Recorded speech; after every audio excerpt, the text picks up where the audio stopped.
Well, what is that about? Because I think I heard the same concept of a law you center in Mecca.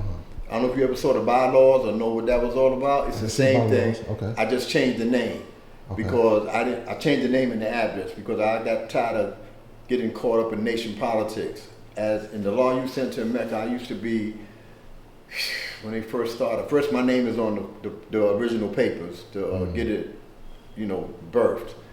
Then from there we went, I was You mean the actual name of it or like the organization? Law you center in Mecca. Okay. When we first started, I got the original documents. As far as a company or as a nonprofit. I think it was like Colleen, Umar, a few other people. My name is on there. And that's the reason why I'm in the position I am now, because my name is on there. When everybody started passing away and this, that, and the third, my concern came up about the money. Nobody could reach this person. Nobody knew what happened with that person. And I know nation history dictates that when there's money involved, shit disappears, and they're gonna say, then what happened? So me thinking like that, I advised Savior to freeze the bank account, close everything out. Save your knowledge. Save your knowledge. Allah Savior. Okay, Allah Savior. Okay. Yeah, so nobody could find at that time. Mom was sick. Nobody. I don't know if she had passed. Her mom had passed, I think, and she was sick. Oh, so this is recent. This is like 2000. About 2 years ago, 3 years ago. Right. So nobody could reach at the time, and we didn't know that she was sick, and nobody was responding on her side. So then information came out that she was sick, and this, that, and the third. So she had bank cards, bank information. So people, family around you, they're gone. What the hell? Right. They just do what they got to do. So we just kept everything together since then. So I became the acting CEO. I really was helping her. I was going to help her. I didn't want to get on no board. I was helping her. And she did a Jedi mind trick on me. And basically, I became her assistant, which is the vice president. And then she got caught up in her life cycle. She had a job, she had to move, she had to do this. So she just told me, listen, you just go ahead and run it. And that's how I became the acting president. Okay. Positive Seeds and Pelan. Positive Seeds and Pelan Inc. Our children are positive seeds, and Pelan is where we live at. And Pelan is surrounded by a body of water. And life basically is, water is basically the essence of all life. And so while we manifesting positive seeds into the minds of young people, we also giving them life. That's by giving them knowledge of themselves. How to not be dysfunctional, how to act at home and abroad, how not to be uncivilized, how to instill in them teamwork, how to achieve certain things. My main thing with them, which I'm gonna get a sign to say, what is your dream? Put it right over here. So when the children come in, I ask them, what is your dream? And once they tell me what their dream is, then we can work around, whatever their dream may be, and that's gonna be the concept of what we're gonna do. This is gonna be the computer lab. Gonna put it on the wall. I got Unique involved with this.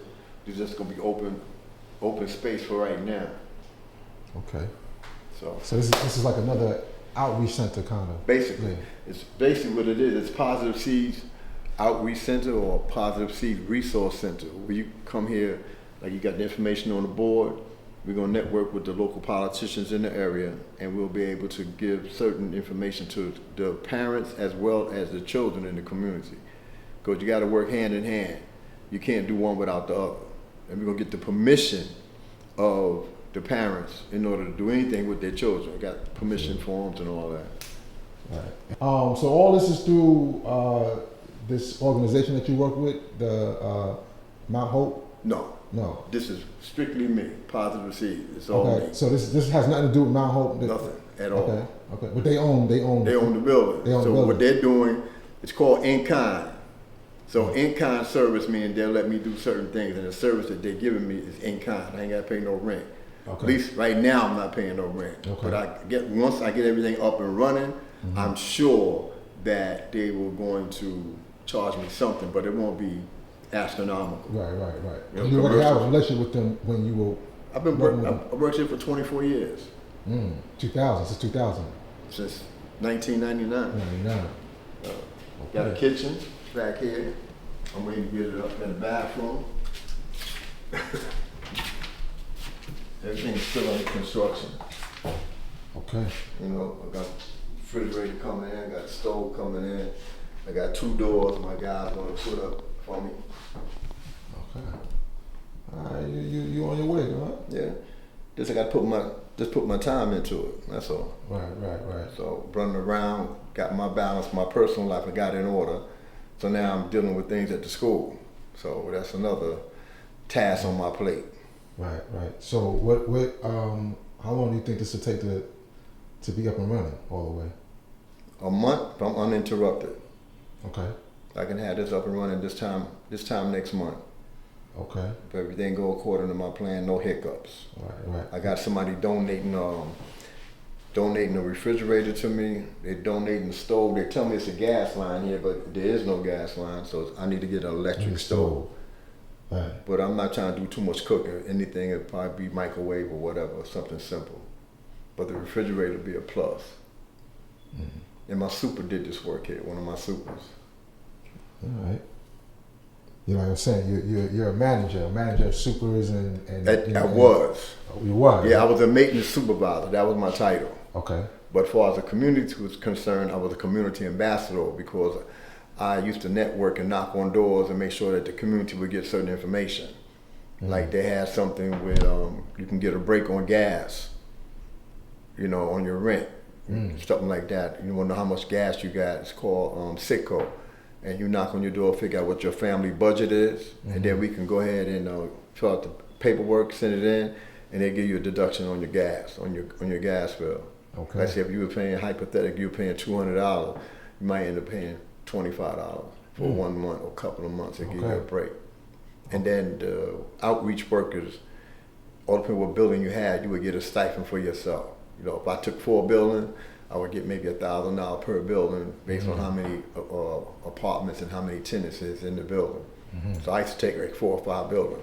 Oh, wow. Just take my time and knock on people's door. Hey, how you doing, Sitco? You know, have my little badge on and fill out the information. On the weekend, everybody home, so I can do that in a matter of maybe 4 or 5 hours. Run through 4 or 5 buildings, $4,000.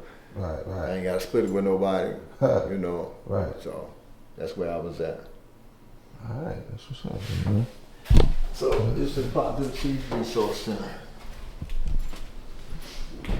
Like I said, this is my painting stuff I put in there for now. That's my business for Universal Paintings. Okay. Well, you are the ambassador, right? That's what they say. They keep throwing titles. I told them I don't need no title. Title don't make me responsible. That's all it is. Somebody got to do it. Well, yeah, I mean, Dumar was the national representative. National representative, so I mean... There ain't gonna be no more national representative listening to God Supreme. I was listening to a tape that he was speaking the other day. They basically made him the representative out of the crew that they used to roll with. Mm-hmm. He said he came home and he said, this is what they calling me now. That's what he told Dumar. I mean, that's what Dumar told God Supreme. He said, but they made him the national representative amongst themselves. They called themselves Ahmadiyyan. Ahmadiyyan Ra, that was the name of them. The A was Alim and Ahmed. The K was Khalim.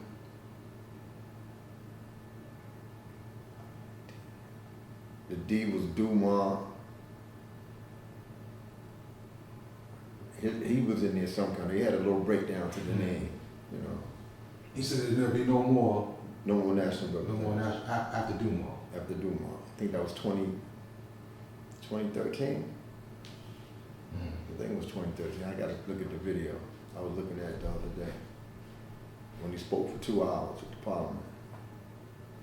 Oh, this is what, like in maybe like 2009 or something like that. I think it was 2013. 2013. I think it was 2013. Say peace.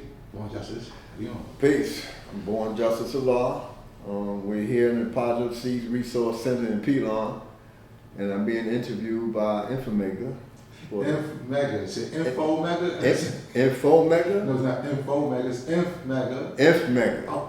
For clarity, my name is Allah Infinite. Allah Infinite. I'm here with Allah Infinite. Right. No, I don't know because people call me. I mean, that's a.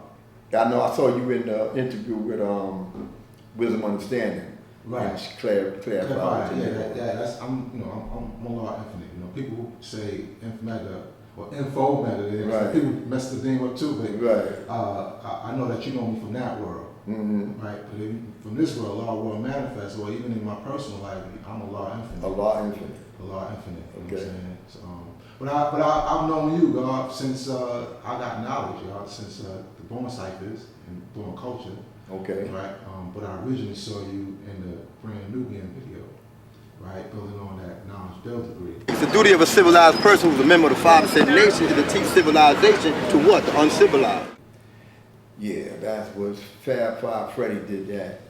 He came to a law school in Mecca by himself and spoke to us that day. Said he had a group of young brothers that was in the knowledge of themselves and they wanted to do a video at the school. And we went through the procedures on what we wanted to be done.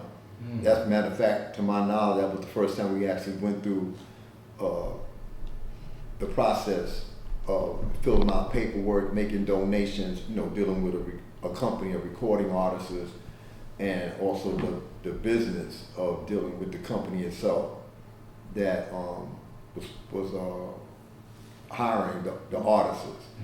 And that's how we fill out what particular form, a donation to make to the school, and things of that nature. So that went out pretty good. The Brand Nubians came through, they did their thing, they put a couple of, matter of fact, they put a lot of guards, and I think a few earths in the video. And then we went across the street to the state office building, and we did that part, was the duty of a civilized person. Right, duty of a civilized person. Oh, yeah, right, that part, your part, right. Right, we did that over there. And then they came back another time and did another part. It was different increments that they did before they put the whole thing together. You know how that goes. Right. So they did the stage. Another day they did when they did the song itself. They had a stage set up in front of the school, and they started singing the song. And they had the guy looking like the devil, little parts they had all over the place. So that part has been omitted from the video. From the video, it's no longer the guy playing the devil. Oh, they took him out. Yeah, that was probably a lot of controversy. There was a lot of controversy. It was true at the time because that's what they're doing. Right. So because it was like reverse, it was blackface. Instead of a blackface, this was a white face that they used. Right. So that's how that came about. And matter of fact, the Brand Nubians, if I'm correct, they came back again and did an interview with Fab Five Freddy again, and then they came back another time and did I think it was a Allahu Akbar video at the school. Right. So, in the class, that one was in the class. Right, that's one I was talking about Columbus and the Indians, I think, at that time. So, that was a real piece. They gave us a chance to shine at the school. Yeah, I mean, that was the first time that I saw, a law school, and actually the first time I even saw the image of a law. Right. Which as a young mom, I was saying, who's that? Because I never saw any other images. I saw that images. But that video brought a lot of people into the nation. I run into a lot of people on my travels, and they said that they got knowledge of self because of the Brand Nubians and because of the video that I was in. And they used to come by and wanted to speak to the brothers at the school, and specifically they used to look for me since I was in the video. And always gave them my time and introduced myself and give them whatever it is I can guide them in the right direction, because this knowledge is not to be taken lightly. This knowledge is not to be used or abused. It's to be given, to show equality. Because we know that equality means to be equal in everything. Matter of fact, today is Equality Day of the Born Month. And this is what we do, we manifest that. And we just keep it moving. I've been in good ties, relationship with the Brand Nubians, especially Lord Jamal and Sadat. I'm not that much in touch with Grand Poobah, but I know if I talk to Sadat or I talk to Grand Poobah and there's something that has to be done with the collaboration, they'll get Grand Poobah, and if he's available, they'll come on and do what has to be done. Wow, you said you got a relationship because there's been a lot of controversy surrounding, well, in general, hip hop artists. True. Right. I don't want to get into the specifics about that, but what do you think about hip hop representing the 5% nation? I think it's a great thing as long as they don't dilute, mix, or tamper with the teachings. I can see them incorporated into a hip hop flow, as far as the rhythm and the rhymes and the way they make things connect, as long as it doesn't distort the teachings. Sometimes, you know, if it's going to be positive, because this is what we're about, positivity and righteousness and doing good, we don't want to mix that with something negative, you know, unless it's, the negative evolves into a positive because a person got knowledge or something. I can see it starting out as a negative, or I'm living this life as a savage, and now I got knowledge of myself, so I'm no longer eating pork or using drugs or doing certain things of negativity because I got blessed with the knowledge of myself. Because I got the knowledge of myself, I changed my life, I changed my ways. So now instead of me doing the thing that I used to do when I was what we call the dead world, now that I've been resurrected, and to me this is the hereafter, and I'm living a positive life now. If the lyrics reflect that, then it's good. To me, if you're going to be rapping and you in the culture, and you in our culture, and you're going to be talking about pistols and guns and drugs and homeless, you know, prostitutes and all that, like you promoting that lifestyle, I don't condone that. I can't appreciate that. And this is the negative view of some of the hip hop artists. I mean, people want to shine.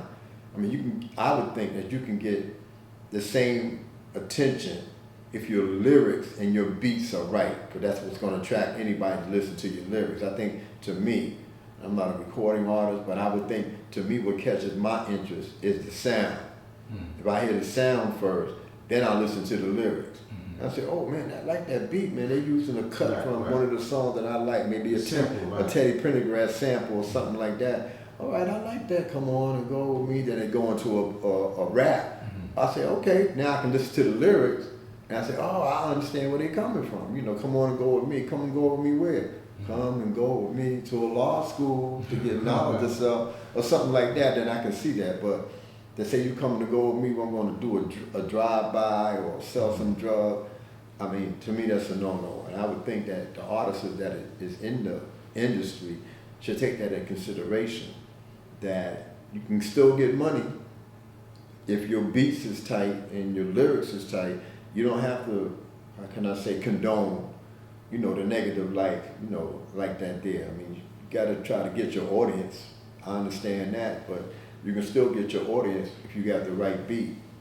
Well, you know that because, you know, we just had that event, right? And some of the controversy, you know, with the brothers, you know, promoting a certain aspect of you know, the street life. The street life.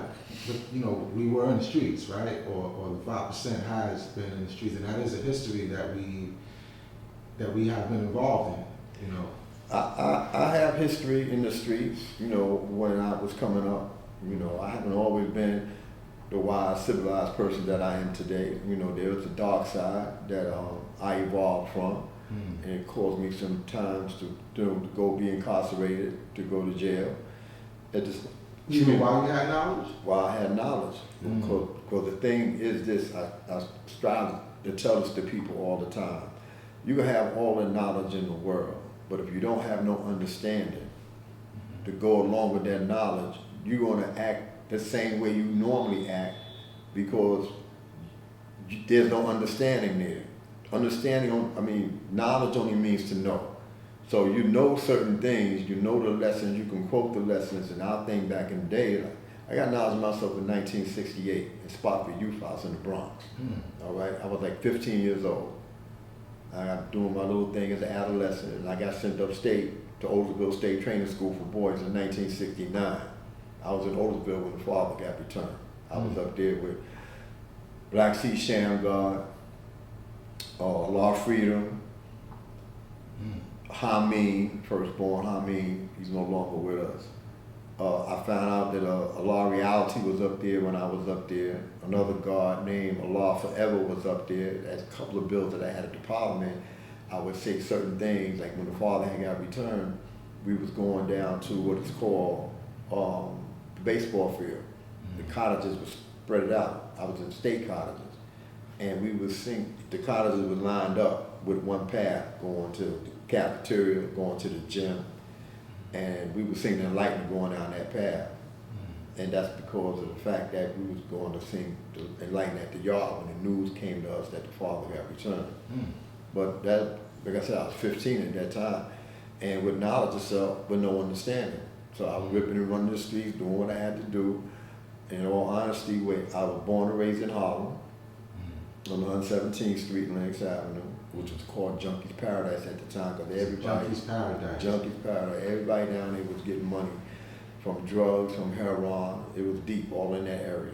And everybody from Harlem in that area back in the 60s, that's what was going on.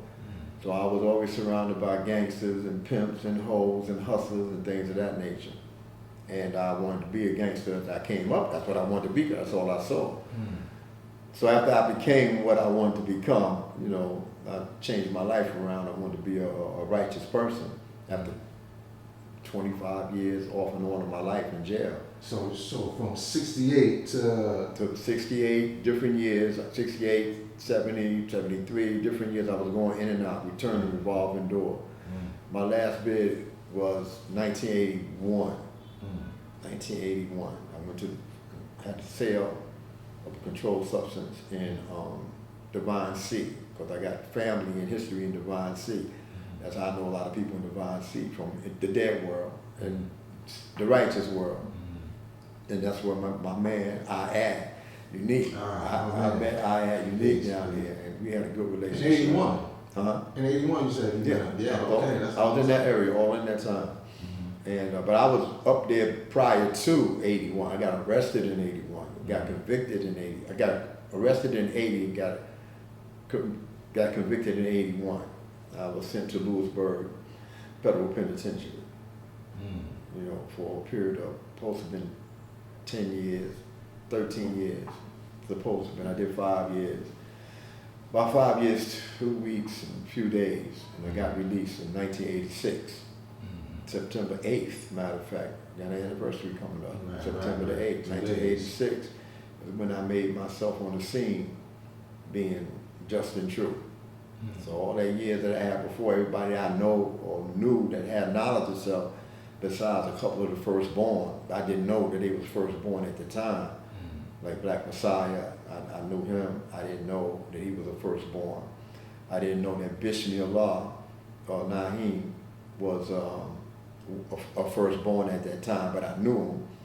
And when I was incarcerated, those are people that I ended up meeting throughout the course of my going through Rikers Island, you know, going to Spofford Youth House, going upstate to Otisville State Training School, you know, Woodburn Correctional Facility, and then ended up going to Warkill. Then I ended up going to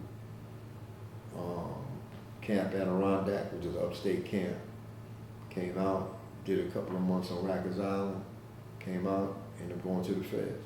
Were they calling themselves firstborns at that time? No, the only thing they was doing was saying they was 5%ers. They wasn't saying they was a nation of gods and herbs or any of that. When I got knowledge of self, we was 5%ers. Yo, brother, you want to be a 5%er? You know that the black man is God? What attracted me to the knowledge of self is, again, sound. I was listening, we was getting a smoke break in Spofford in the TV room. A couple of brothers was on the side speaking, and they had a flow going on. Yo, my man, I see today's mathematics, and that was the flow. I'm like, what the heck is going on over here? So I eased over there and ear hustled a little bit, find out what was going on. Then one of the brothers said, yo, you know that black man's God?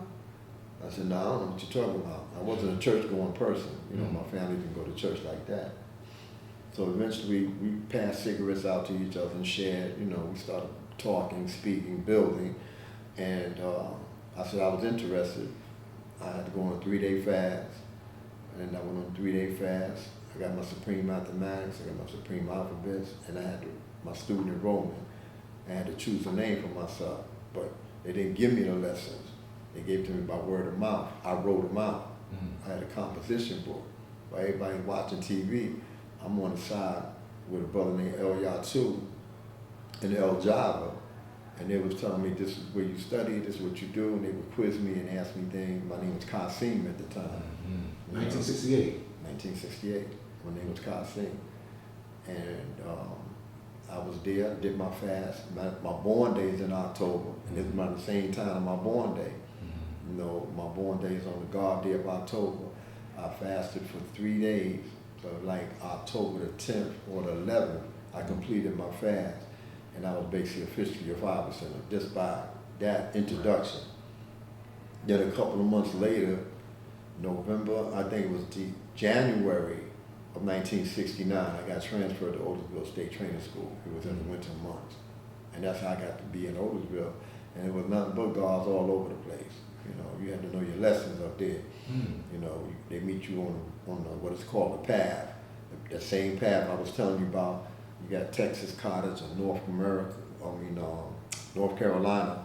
They would meet. I was in Alaska Cottage, right, all the way in the back. But we still end up meeting on that path. We'll meet up, and as you go on that path, God will be up there waiting on you. Peace, God, I see the day mathematics, my man, you know. And we started building whatever.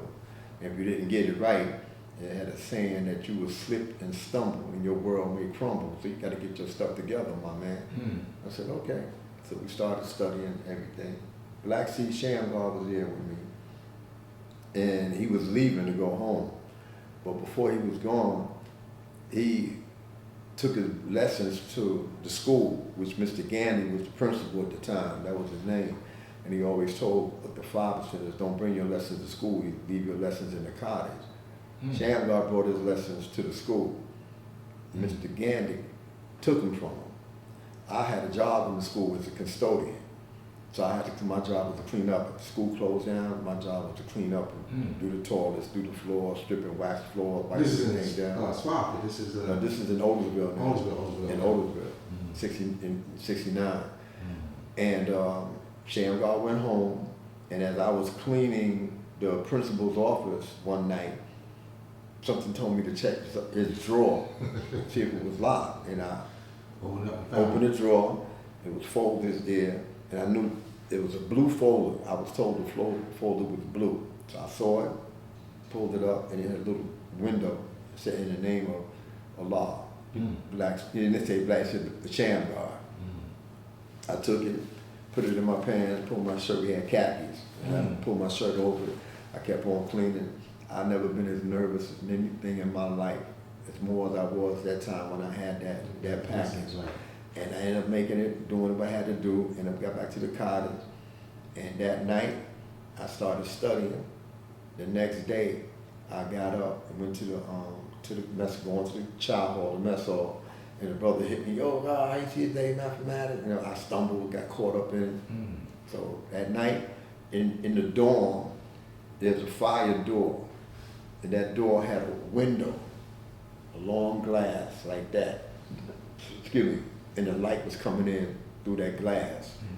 And I sat on the floor when they said lights out. And I went through, I'm going to use equality day. I went through every 6th degree and put it in my head for getting ready for the next day. So when somebody asked me a lesson, I would rip it off. So I had every 6th degree. I was like, I was hyped. So the next day I was going to the mess hall. And brother was hitting me. Before he hit me, I hit him with the degree. Say, my man, boom. Now how you see the day's mathematics, my man? And I flipped the script and everything turned. So ever since then, I just got on top of my lessons. I started studying my lessons. And every time you get around certain brothers, you know, they would ask you how you see your lessons. During that time, when the father returned, a lot of brothers changed their name from, like say, Freedom Allah or Dahu. They changed it to Allah Freedom, Allah Fuquan. Matter of fact, there's a brother named Fuquan. I see him around here every now and then, but I don't think he's not still living out the culture. But that was, like I said, years ago. And everybody changed and put Allah in front of their name. And they was ministers, and they was cremators. That's what they were saying, calling themselves. And if you didn't know your lessons, they would cremate you. You know, cremate you and burn you for mathematics was concerned. Okay. Yeah, So it wasn't a universal beatdown. No, it wasn't beating nobody. It wasn't doing that. I mean, they would beat you down if you just was messing up and you wasn't living out the culture. That's something different. But they wasn't doing beat downs like that. If you was saying that, you know, you was part of the culture and then they bust you eating a ham sandwich or something like that, then you get a beat down. You know, you disrespecting the culture. And, you know, that's been on for years. And we just kept studying. I came home. And came home in 86. I came home, this was 69. I came home in 70, 71. Okay. Came back out in the streets, got myself caught up again, you know, doing things I shouldn't have done. You know, going back into my old neighborhood, which is 117th Street, Lenox Avenue. That's where everything was popping at. And got myself in a situation again. I ended up going back. That's when I went to Woodburn Correctional Facility. It was a drug program. I tried to beat a drug sale. And I took a drug program. And they ended up sending me there. I think I stayed there for like 18 months. I came home in 72. I stayed out for a while and get in no trouble. I get a little short arrest here and there, you know.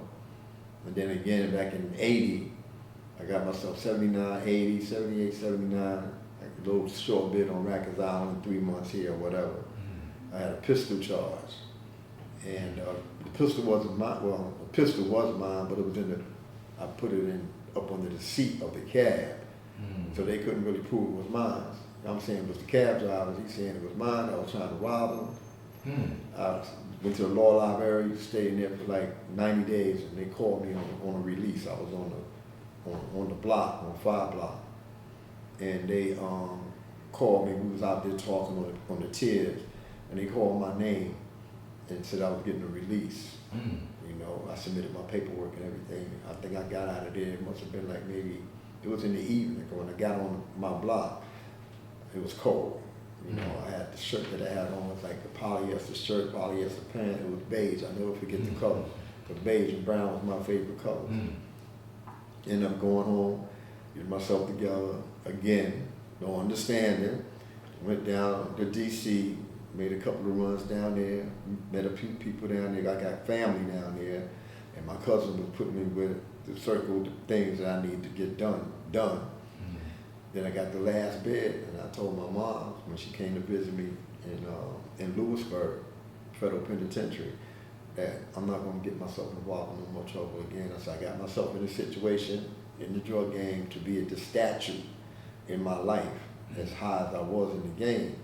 I said if I can do that, doing things negatively, I know I can turn my life around and do it the right way, and I can rise higher than where I am in that. And I gave her my word.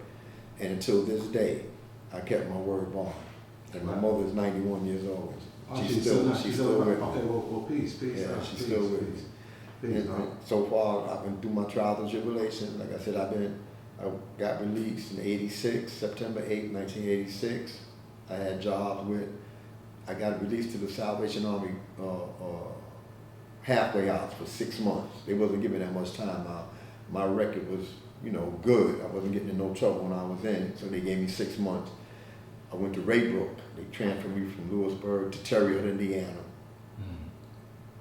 From Lewisburg to Raybrook, from Lewisburg to Terre Haute, Indiana. From Terre Haute, Indiana, I went to Raybrook, New York. From Raybrook, New York, I got released to New York City. And I stayed in the halfway house for like 6.5 months, working. I got a job with the Salvation Army, but I had a little odd job prior to that. I ended up being a porter in a woman's shelter. And I got a lot of guards jobs down there. It was like the guard squad.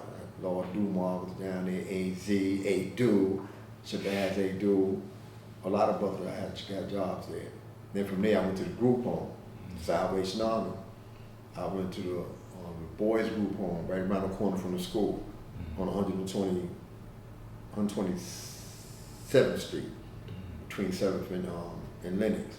It was a boys group home here. And I used to bring the guys to the school, give me a chance to get out and interact with the brothers at the school at the same time. And from there I went to the girls group home in Pelan, right up the block from here. And I was up there for a while. And from there I came out, got a temporary job, worked in the Harriet Tubman Family Living Center in Mecca on 143rd Street between St. Nicholas and Lenox Avenue. And from there I came here in 1999. I got a job as a painter. And I worked here for 25 years. And I just retired from here like a year ago. You know, so I started my own business, which is Universal Painters LLC, and I got my own mentoring company, which is Positive Seeds and Pelan Incorporated, with the understanding that I needed to get myself together of the knowledge that I had. So it made me see the things that I was doing was wrong. So I tweaked it with the understanding I had, whereas I could be able to make some money as a profit, then I can be able to do a community service with a nonprofit and support my nonprofit with donations from various people and the community. And that's what I'm doing now. That's where I'm at right now. So, 1968 to 86, you were in and out the penitentiary. You was in the world. You said you were, I guess you kind of seduced by the street life. I was caught up in the street life. Caught up in the street life. You know, 'cause like I said, I was raised in the area where everybody around me was hustling. Even though people had knowledge of themselves. You had mosque number 7 right there on 116th Street. A lot of those brothers that's in the mosque, they came out the street where they had bow ties on and selling bean pies and Muhammad Speaks. They was, you know, drug users and drug dealers on the corner. Right. You know, the same one that I used to look up to. So can you relate to the youth nowadays who are seduced by street life and put it in their music, put it in their expressions, or can you relate to that or see it why they may take that road? I can relate to it because the streets have a gravitational pull. And if you don't have anything else that you can give to a young person's mind, they're going to gravitate to where they're comfortable at. And a lot of people will get pulled into where they loved and needed at. If they're not getting the love that they're getting, if they're not getting the love that they need at home, they find that love in the streets embrace them. You want to get high, you want to do this, no rules.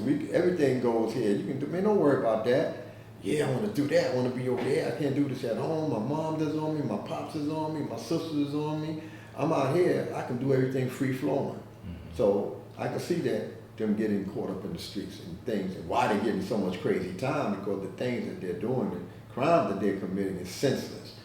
I mean, you can't even argue with nobody. Forget about arguing with somebody. Somebody just got shot the other day over a parking spot. You know, you bump somebody and you say, excuse me, you step on their sneakers, they want to fight you, they want to cut you, everybody walk around with box cutters, you ride on the train, you know, so you got to be extra careful because you don't know the mindset of the people that you know, bypassing in the street. So a lot of those people that's getting caught up in the rap game is expressing how they feel based on their lifestyle, but again, you glorify the lifestyle that you've grown accustomed to, but that don't mean that the lifestyle that you glorify is the right lifestyle, because that lifestyle can either have you end up in jail, getting killed, or having to fight, or getting shot, or getting beat up, or putting your life in jeopardy. Right. So the words that come out your mouth based on the way you live in your life, you know, has a lot to do with the determination of what the final result is. Right. Because we're seeing a lot of rap artists lose their lives, whether it be through, you know, gun violence or even jealousy. Go to a club. You know, at one time it was the spinners on the cars. That was a big deal, but that's not a deal no more. Now we got more bling. You know, you from Atlanta, you can't come to New York to rap. You can't go from the Brooklyn to Queens. You know, it's territorial. But now, based on a lot of the lyrics, some people have to roll with an entourage that's basically like a military task force in order to protect yourself. Because if you don't have the right protection around you, you know, you're going to end up, as they say, you're going to get got. You know, people drive up and snatch people and kidnap them just to get money and stuff like that because they envy, they jealous, and they hate, and they greedy. Well, you've seen a lot since '68, right? You've seen a whole lot. You've seen, you know, the rise of the crack epidemic. I missed that. I missed the crowd because I was in the feds. I was incarcerated. Right. I think just as I was leaving the streets, it was starting to come out. They was freebasing at that time. They wasn't really getting into the crack realm. They was freebasing to whereas they was smoking the base from the cocaine, and they was still having an effect on it. I knew some people in that world that I knew, some beautiful people, especially some beautiful sisters that got terrorized by using that, you know, and took their beauty, it just sucked the life right out of them, you know. What do you think the effect that it's had on this nation? I think a lot of people got caught up in that. We lost a lot of good brothers, a lot of good sisters, you know, from the use of it, also from the selling of it. A lot of the brothers and sisters are incarcerated right now behind their involvement in that crack realm. Like I said, I missed it because I was in the feds, but I ran across a few people that was out there, and a lot of people would say, man, I'm sorry I got myself involved with that. I didn't know it was going to be like this, but you know, the story is I had to take care of my family. But you can always take care of your family, you get a job. It's one of the things that Allah, the Father of the 5% nation, used to teach us and tell us that we need to get an education, get a skill, a trade, get a job, and go back to your community to uplift your community, to save your community. By you having those particular characteristics and those traits, it instilled in you to be responsible. Well, we didn't, again, no understanding. You know, we didn't understand that what we were supposed to do, even though Allah was telling a lot of us that. I never met Allah personally. I met his sons, but I got the message, you know, and as I got older, like I said before, I learned those lessons and I applied them. And like I said, I'm a living testament, a living example that my education wasn't all that. I did get a GED when I was incarcerated, but I did take my knowledge and learn certain things. I wasn't a people person, so to speak. I was introverted. I never used to speak too much. I used to stutter when I was young. Yeah, I got over that. Yeah, I got over that. And I learned to speak to people, learn how to say what I had to say, learn to communicate. And I taught myself how to speak, you know, without stuttering.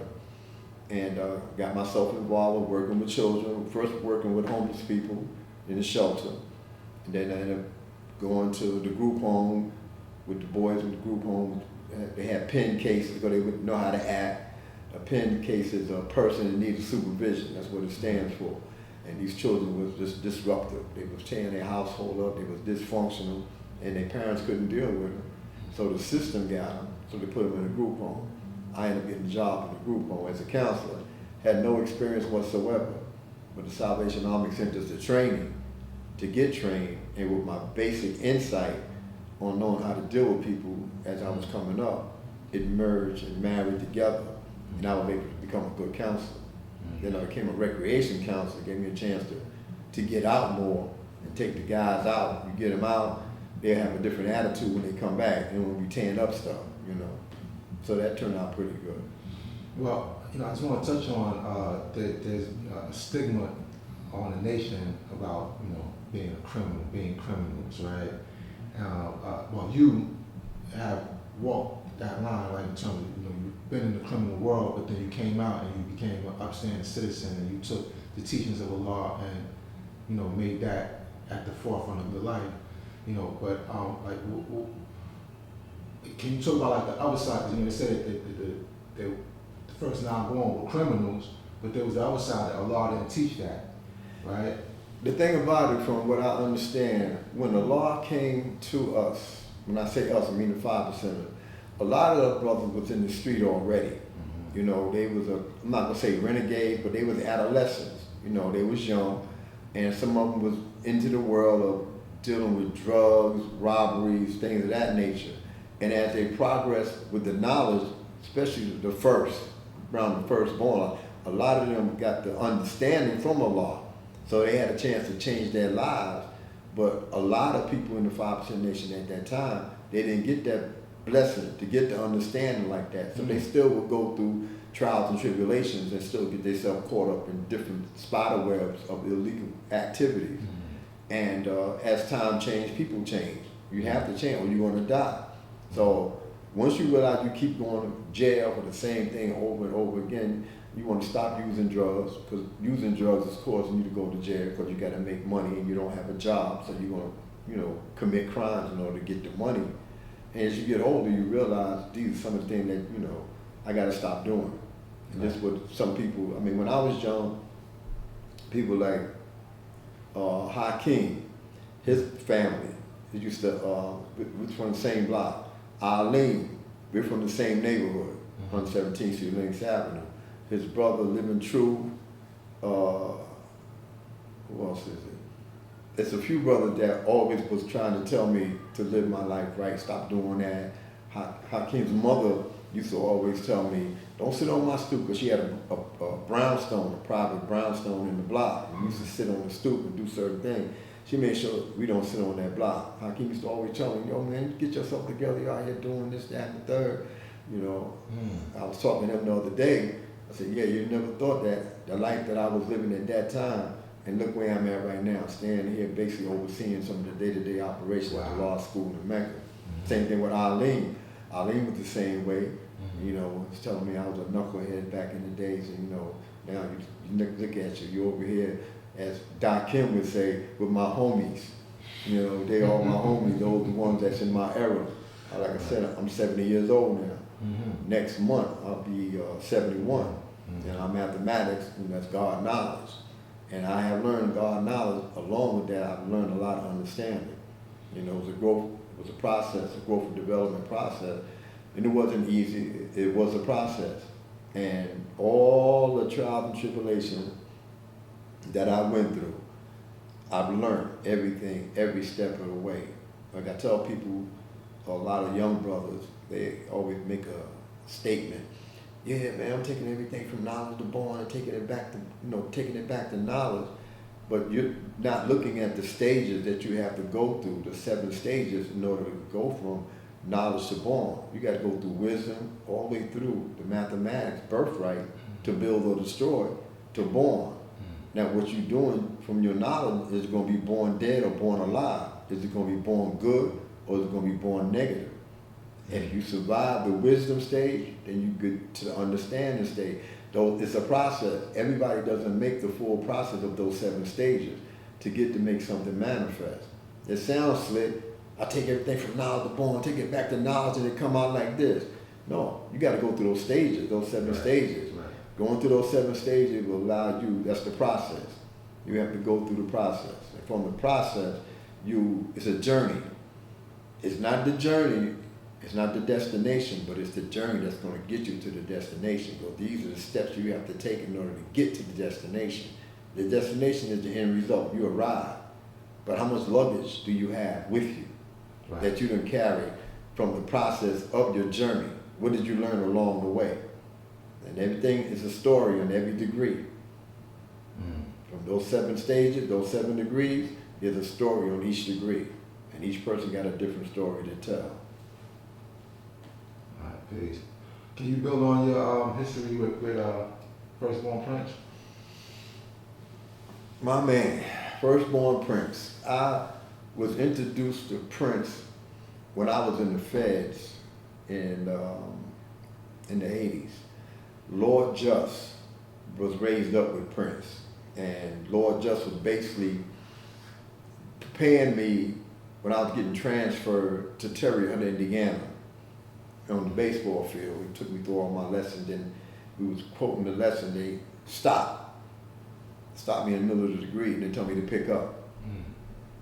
I couldn't pick up, you know, because you interrupt my flow. It's a flow, right. You know, and he was giving me an example. He was giving me an example on how a lot of the brothers was teaching during his era. He's older than I am. And then he started telling me about Prince. So I got prepared in Lewisburg to go to Terry Hunter, Indiana, not knowing who I was going to meet down here. But he was the one that gave me the thought about who Prince was and everything. So when I came home in '86, I came to the law school, and Lord Just was telling Prince, well, this is the brother I was talking to you about. But when I was in, I always told the brother, when I go down, I'm gonna go to the school, I'm gonna go do this. He said, you can't do none of those things that you're talking about, because there's already a regime of people already there. And the only way for you to do that, you're gonna have to come with an army, and you're gonna have to do A, B, C, and D. And he was correct. Me not listening, because like I said, I think I know everything. And so I got down to the school. Prince was outside in front of the school. They had a couple of tables up there for the vendors. And he said, well, this is the brother I was telling you about, and we built and everything. And some kind of way the question came up about the 18th degree, you know, 1 to 40. And this is my first argument with Prince, because like I said, I'm telling him, well, what is the duty of a civilized man? You know, like that. He said, what? And I went to the degree, duty of a civilized man, blah, blah, blah, blah. I went to the whole degree. And he looked at me, he said, what did you say? And I ran to him again. He said, no, that ain't degree, it ain't writing exact. I said, man, my degree's writing exact, and you gonna tell me? And I'm chest out, you can't tell me nothing, I'm the God, blah, blah, blah. And he told me, yo, shut the hell up and listen. And then he quoted the degree. He said, this is the proper order of the degree, my man. And he quoted the degree. He said, I don't know where you got that lesson from and where you get this from. I said, well, this is the lesson I had when I was in jail and this and that, blah, blah, blah. I said, well, since my lessons are wrong, why don't you give me a set of 120? So that was the bond that started me and him. He gave you a set of 120. He didn't give it to me then. We got to be talking and everything. Every now and then I catch him. He's always on his mission doing what he got to do. I'm always got my, yo, God, how about something? Not right now, I'm doing something. And when I did catch him, we had a chance to build. And out through that building, we got to be tighter and tighter and tighter. When he got arrested, right, we stayed in contact. He would call me and we would talk. And his mind was clear because he was in jail. So what he did, he wrote the lessons out. I still have a copy of those lessons today. He wrote them out and he sent me, I was reading the letters the other day about how he had to get copies made, and if the correction officers catch him, you know, they'll make a case out of it and all that, because you just couldn't copy no lessons like that, you know. So they were still considered STG at the time? Well, not that. They wouldn't even had a label on it like that. You just couldn't do it. When I was in jail, the 5%, we didn't have a problem like that, like they have with the gangs and all that. Our thing, they just gave us a section. We was in Oldville. We had a thing called a coffee house. Because the law came up there prior to me going to Oldville. The law came up there in 67. I didn't get to Oldville until 69, so he had already been up there and already talked to the Graziano brothers. Those were the ones that was administrative directors up there. And they already made Shamgar and Law Freedom, it was there for that. They had instituted us to have parliament, you know, not to eat no pork, you know, have in the coffee house that was where, or the detail office was where we was having parliaments at. It was authorized. But when Prince got in, and he started writing degrees over again, and he would mail them to me. But then I would send them back, because I had a brother that used to work for the Esquire magazine, I think it's Esquire, one of the magazines that used to always tell them crazy stories about UFOs and all that. Inquirer. Inquirer, okay, yeah. It's National Inquirer. National Inquirer, and I think it's in Long Island City. That's where they had, but the brother and his earth used to work there. Tabloids. Yeah, the tabloid. So they used to work there. So once I got the whole set of 120, like I said, I still have them. I gave it to them. They retyped them, and then they made copies, and they put them in pamphlet form, and like a little booklet, and they stapled it. And I used to move around moving around different states when I came home. And Prince had told me, well, when you go to different states, you know, make sure you get the best knowing, and once you find out who's who, and leave them with some, with some lessons. Because the further you go from the root of civilization, the more the lessons are mixed, diluted, and tampered with. And I used to do that. So most of my relationship with Prince was when he was incarcerated, but when he came out, we'd spend time together. I mean, I tried to help him get an apartment because he stayed in law school. You know, that was his place of residence. You know, he couldn't go no place else. Then he had a bad leg when he was in shackles on Rikers Island. They put a cyst, cut his leg, and the bacteria, the wound came from above his ankle and started going to his calf. Yeah, right. It was just a horrible odor. It was just eating. I remember. It was eating up his leg. So I used to, change his bandages and, nurse him and take care of him. Do what I could. If he needed some money and I had it, I would give it to him. But every chance I had, I would ask him about history. About the father, about the lessons. And the best conversations I basically had with him was when he was incarcerated, because he wasn't under the influence of anything. And his mind was like an encyclopedia. He can quote lessons verbatim out of the top of his head, just like that. And there was times when we used to have conversations and he couldn't remember certain things off the top of his head at the moment, but once you get into the bill with him, certain things start coming back to him. And he said, you know what? I didn't even remember that I knew what I know until I got into a bill. Because I used to ask him certain questions in the letter, and he would tell me, my man, he said, some things I know and some things I don't know that I know until I get into a conversation. And once I get into that conversation, certain things come to me. And that's when he introduced me to a brother named Dahu. Dahu was an historian, and he could bring history up at will. You know, he can just sit down and tell you a whole bunch of stuff. I got documents from them too. I got like an archive on a whole lot of stuff when it come down to those teachers. But my relationship with Prince started back in '86, and it bonded. I met his mom and sister. I met his daughters. I didn't know his daughters too well, but his sister Pat, she was pretty good. She used to work at the YWCA, the YMCA on 135th Street. I ran into her about maybe a year ago, and she had married a Muslim. She said her brother would be happy that she did marry a Muslim. And, Right. The difference in age between you and Prince, like he was. Yeah, he was older than I am. I forgot how many years. Like I said, I'm 70. Prince had to be at least 5 years older than me, at least. I would have to look at the obituary to find out when he was born to know exactly the age difference. But that's what our relationship. He gave you some guidance in terms of the teachings of the law. He straightened me out. I mean, he gave me so much that I could never forget, because he used to always tell me that Almighty God Allah told him this, Almighty God Allah told him that, and this is what he was getting straight from Almighty God Allah. So I said, okay. And then one of the things that he always told me was that whatever you're doing for the nation, because I was always in the position of trying to do something because of security, when I was doing security. And he always told me that you are in a unique position that you could do certain things in the name of security for the betterment of the nation. And if you're doing something for the nation and it's right and exact, don't let nobody stop you. Especially if it's right and exact for the betterment of the children, the seniors, and the women in our nation. And if it's right and exact, nobody can tell you can't do it. And that's the mindset that I had from then till now. Because I'll present certain things to various people. I just don't get up off the cuff and just say I'm going to do this because I am who I am.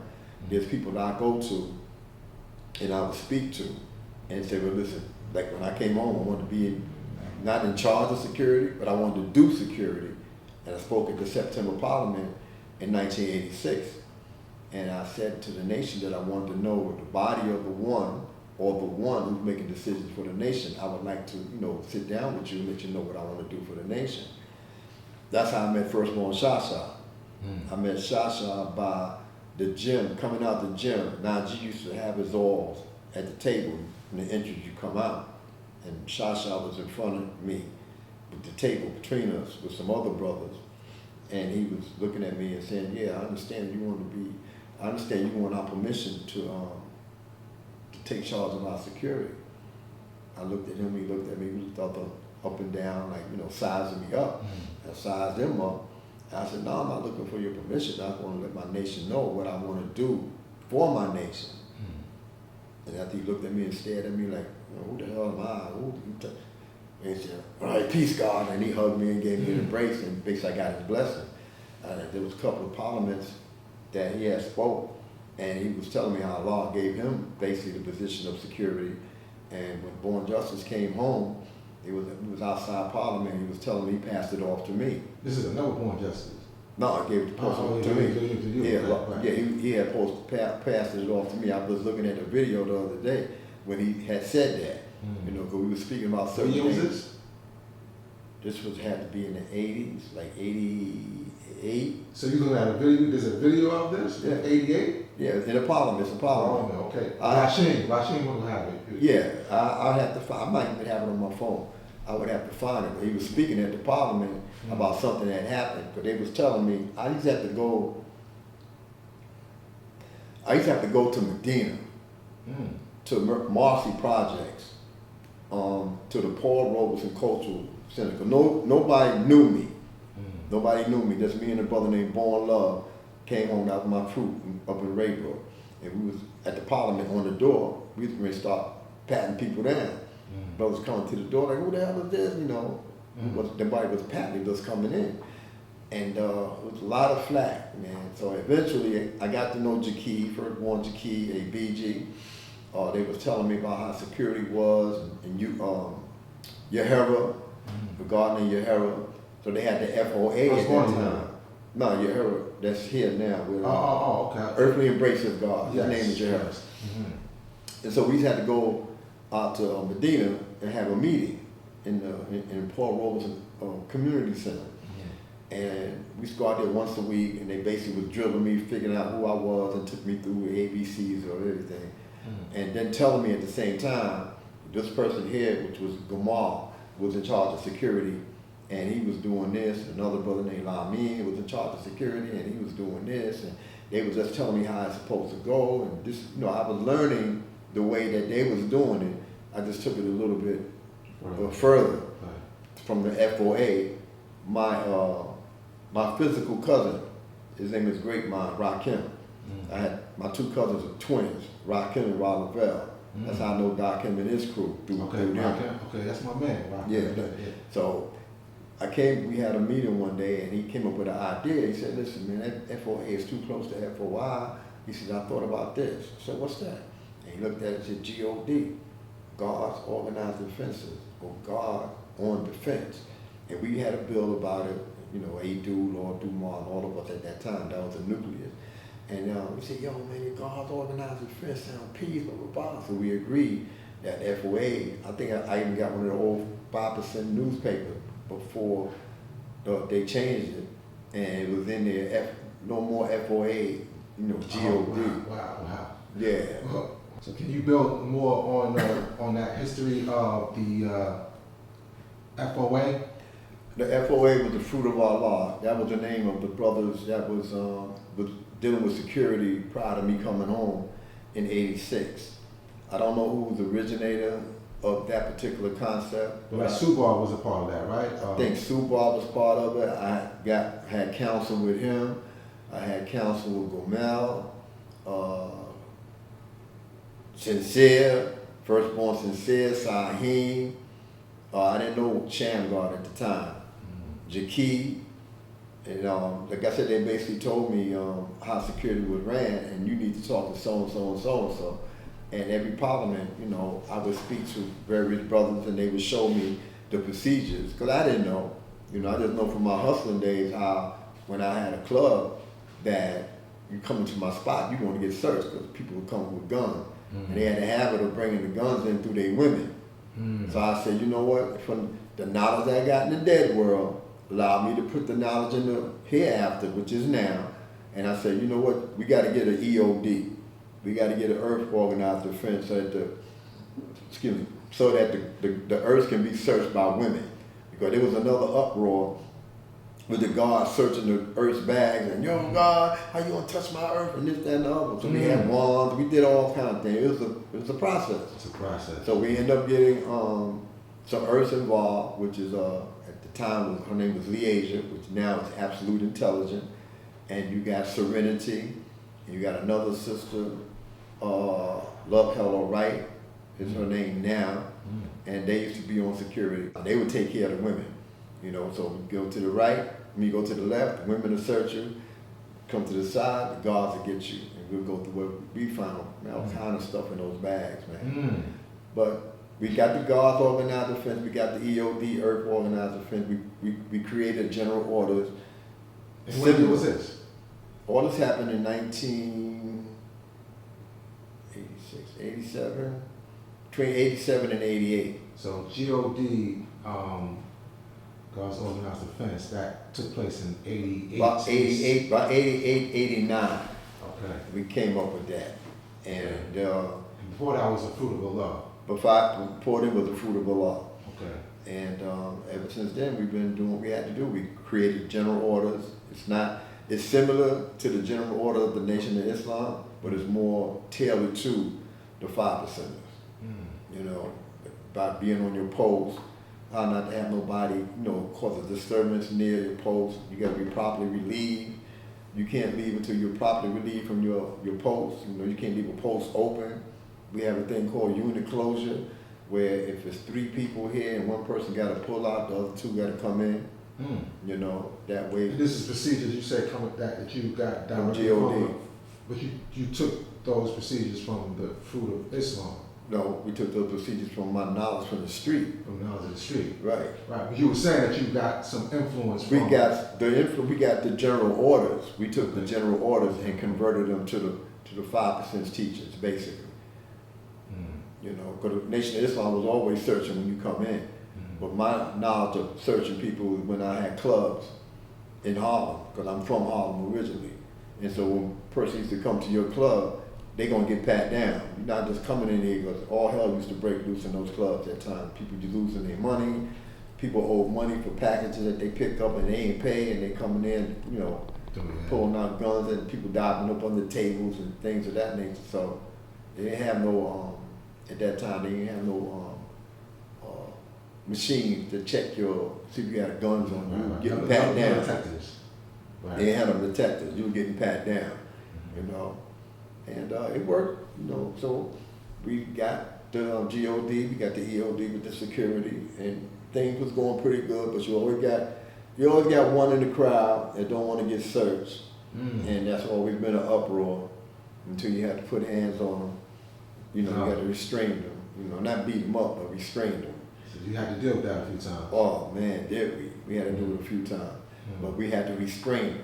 And that's why the training came in, organized, guards organized defense, because the guards had to be organized in order to defend the nation. If something was to happen, you can't just sporadically go to street style wisdom or the street style doing things, because it's going to be a free-for-all. So you got to do it with some type of order, some type of precision. Right. And that's how nobody would get broken bones and black eyes and tossed through windows and stuff like that. They got restrained and escorted out, lifted up sometime under their arms, and escorted out. Even in front of the parliament, you get up there, you start acting up. We used to have the G.O.D parked in front of the parliament. First we had them standing up by the stage, then we got to the point where we have two more brothers sitting down in the edge of the seats. So you relieve the brother just standing up. So if somebody was to get out of hand and get up there and start talking reckless, you know, your brother, you can't do that here. Well, okay, boop, take him out the side door. You know, so the security base is there for the protection of our nation.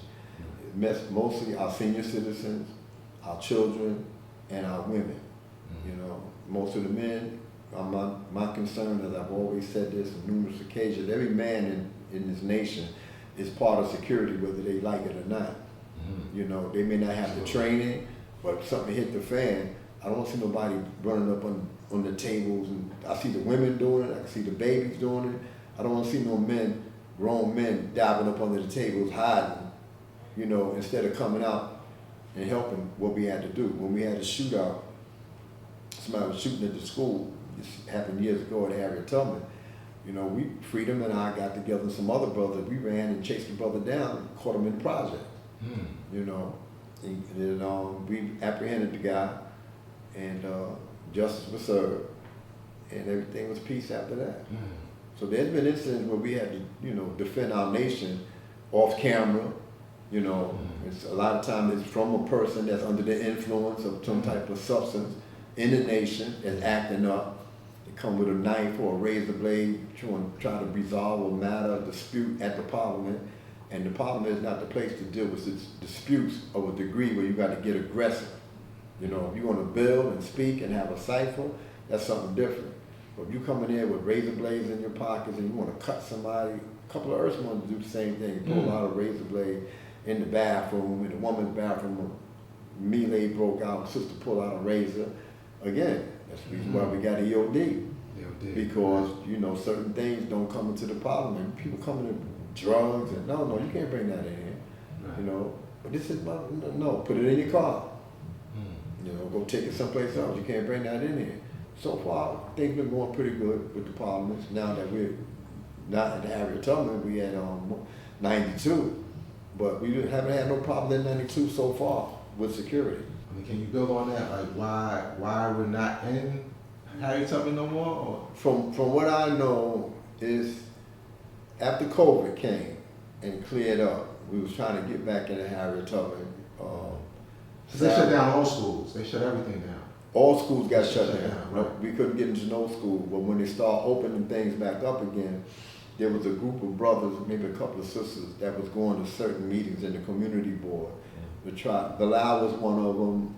Sabu was another one. Allah Shah is another one. And I can't remember the earth off the top of my head who went, but I couldn't make the meetings due to my work schedule. So by them having those meetings with the community board 10, you know, they said applications could be submitted, you know, and we'll see what happens. But when the application was submitted to Harriet Tubman, the principal of Harriet Tubman, I think her name is Principal Jarrett, basically they was giving us excuses saying that, you know, construction was going on and they wasn't able to let us in at that particular time. And so eventually we ended up getting the okay to go to 92 with Principal Barr, you know, through the persistence of Pelan, who's the principal, I think in Long Island or somewhere out there. And he's a principal, so he can speak to principals on the principal level. Okay. And by him interacting with that, with the principal level, and I had a meeting with the principal, I spoke to her, and everything. I assured her that we had our own security, that we were going to do A, B, C, or D, and she said, okay, she's going to give us a shot. So from then to now, so far, everything's been pretty good. Every now and then I take some flowers to her and say it's from the nation. When we did the show and prove last year, this year when we did the show and prove, the science teacher, her name is Miss Young, got a rapport with us, and Trueborn Mylaw and Mahadi and all them that was dealing with the science fair, she got involved and interacted with the young. Okay. So we are going to collaborate with her for next year's show and prove to be able to get some children involved from 92 to participate in next year's show and prove with the support of the science teacher, Miss Young. Now that's peace. That's peace. Now there's been a lot of rumors surrounding that, you know, in terms of like, you know, why Harriet Tubman doesn't want us back in there. Well, it's twofold from what I got. One of the things was the behavior of the 5%ers outside in the projects and on the streets and things of that nature. That they didn't want that atmosphere, that element there. Another reason was that when we got to 92, the same element followed. And what happened, the people in the community was getting a petition together, the churches, that they didn't want us to be in the block because of all the hanging out, people drinking. Is it the churches? It's churches, 2 churches in the block, and the community residents, because that block is basically private houses. And they was taking a petition up not to let us back into the school. And this is Harriet Tubman. This is 92. Oh, this is 92. Okay. Right. Yes. So the Principal Barr was on vacation. She called Bilal about 7 o'clock in the morning and told him what was going on. Bilal called me about 7:15 and was telling me what was going on, and we had to do something about it. So that's where we implemented no loitering outside of 92. So security again got together with able-minded brothers in the nation, and we started patrolling outside of 92 on the block and telling people you have to either go inside the cafeteria, you have to go inside the auditorium, or you have to go down the block. You can't just hang out on the block. We didn't have the gym at the time because they pulled a wrench on us and told us they wanted us to get umbrella insurance. Umbrella insurance is hard to get, so they wouldn't let us have the gym. That's why you didn't see a lot of children in the parliament for a few months earlier this year, because we couldn't get the gym. Okay. So thanks to a brother, Trueborn Mylaw, you know, add on, we end up getting it. Allah saving from a law youth center in Mecca's perspective, got on top of it, and we end up getting a policy from Pennsylvania or Philadelphia. Couldn't get it in New York. As a matter of fact, we paid the second installment of the insurance today, so that we can have the umbrella insurance when we go to the parliament this month. There should be a lot of youth activity coming in the coming months with no problem. So we took care of that. So now we take donations at the parliament so that we can keep the parliament open. This parliament that is being paid for this month is being paid by the Law Youth Center in Mecca. So the proceeds that we're getting from the vendors at a law school in Mecca is the money that we're using to pay for the parliament, because the parliament got to be paid for. And that's the reason why at parliaments you may hear they put money in the bottle, but we also walk around and ask brothers to donate and sisters to donate so we can pay for the parliament. So far it's been pretty good. Sometimes it may come up short, and whatever is short, the Law Youth Center in Mecca put up $100, $200 based on how much is short to make sure the parliament is paid for in advance. Because the church took over Harriet Tubman. The principal talked to Pelan. Pelan called me and told me that the petition was being done in the streets because of the atmosphere of people hanging out in front of 92. That they was going to cancel our permit and wasn't going to issue no more permits. So with the help of G.O.D and some elders in our nation that didn't want to lose the permit, they decided to work with us, with security, and patrol the block, make rounds. Instead of being inside all the time, they would come outside and they would walk up and down the block and tell people, "Yo, you can't hang out here, go down the block, or go inside. We can't have no loitering." So it went pretty good. In May, it was the first time we did it. It was May. Next time we did it, it was June. Because we did it good in May, so we got the permit for the show and prove. Because we did. Or April, was it April? Because May was April, May. It was Mount Morris in May. April. April. I'm sorry. Yes. It was April. Right. We did it in April. May we went to Mount Morris. June we came, so we did it good in April. The principal said, "Okay, we're gonna give you the permit for June for the show and prove," which we know was more people compared to the parliament, so we had our hands full. Again, talking to the brothers in the nation and told them, "Listen, if we don't do this, we're going to lose the permit, we ain't got nowhere to go, we're going to end up having parliaments at a law school in Mecca. We don't want that." And the brothers, No, why not? the law school, Yeah. it's too small. It's too small? Yeah, the law school in Mecca is too small to hold a parliament. If people come, it's too small because there's no room inside for that. And number two, the yard is not big enough for that. And based on the climate of the weather. Right. Because, and Kobik is not gone. Really, Kobik is resurfacing. And it's going to be implemented again, but we're going to have to stay so many inches away from people. So it's too congested, So they would have to have a couple of feet away from each other. They're not saying we got to wear masks, and wear gloves, or stay so many feet away, but they are trying to influence people to take those shots again. They're saying that the flu season is coming, the virus is still here, and when you look at the things on the news, a lot of hospitals are still having COVID-related incidents. Right. So we did good for the show and prove. I spoke to Pelan to reach the principal when the school was closed, and they got a relationship, and they sent me an email. She sent the email to the Board of Education, because that's where they got to go, from the principal to request what we want. It goes to the Board of Education. Board of Education sent me an email, because I'm the director of the Law Youth Center in Mecca, and I pay the bills for us to have the parliament. And so they sent me the information. The parliament got paid for. Just this week we paid for it. So I got a copy of the permit. When we go to there, got a good report with the security guard. Everything is good. But when you go in, the security guard got monitors. Right. You can see the right part, left part, and the front of what's going on outside. So I make sure I communicate with him, make sure everything is okay. He'll tell me, "Oh, everything is okay." But he even let us come inside that little yard inside 92, where we can sit in that yard as long as nobody gonna go in there and act up. He'll let them sit inside the yard. So we got that right now. So we're doing pretty good. We're doing better.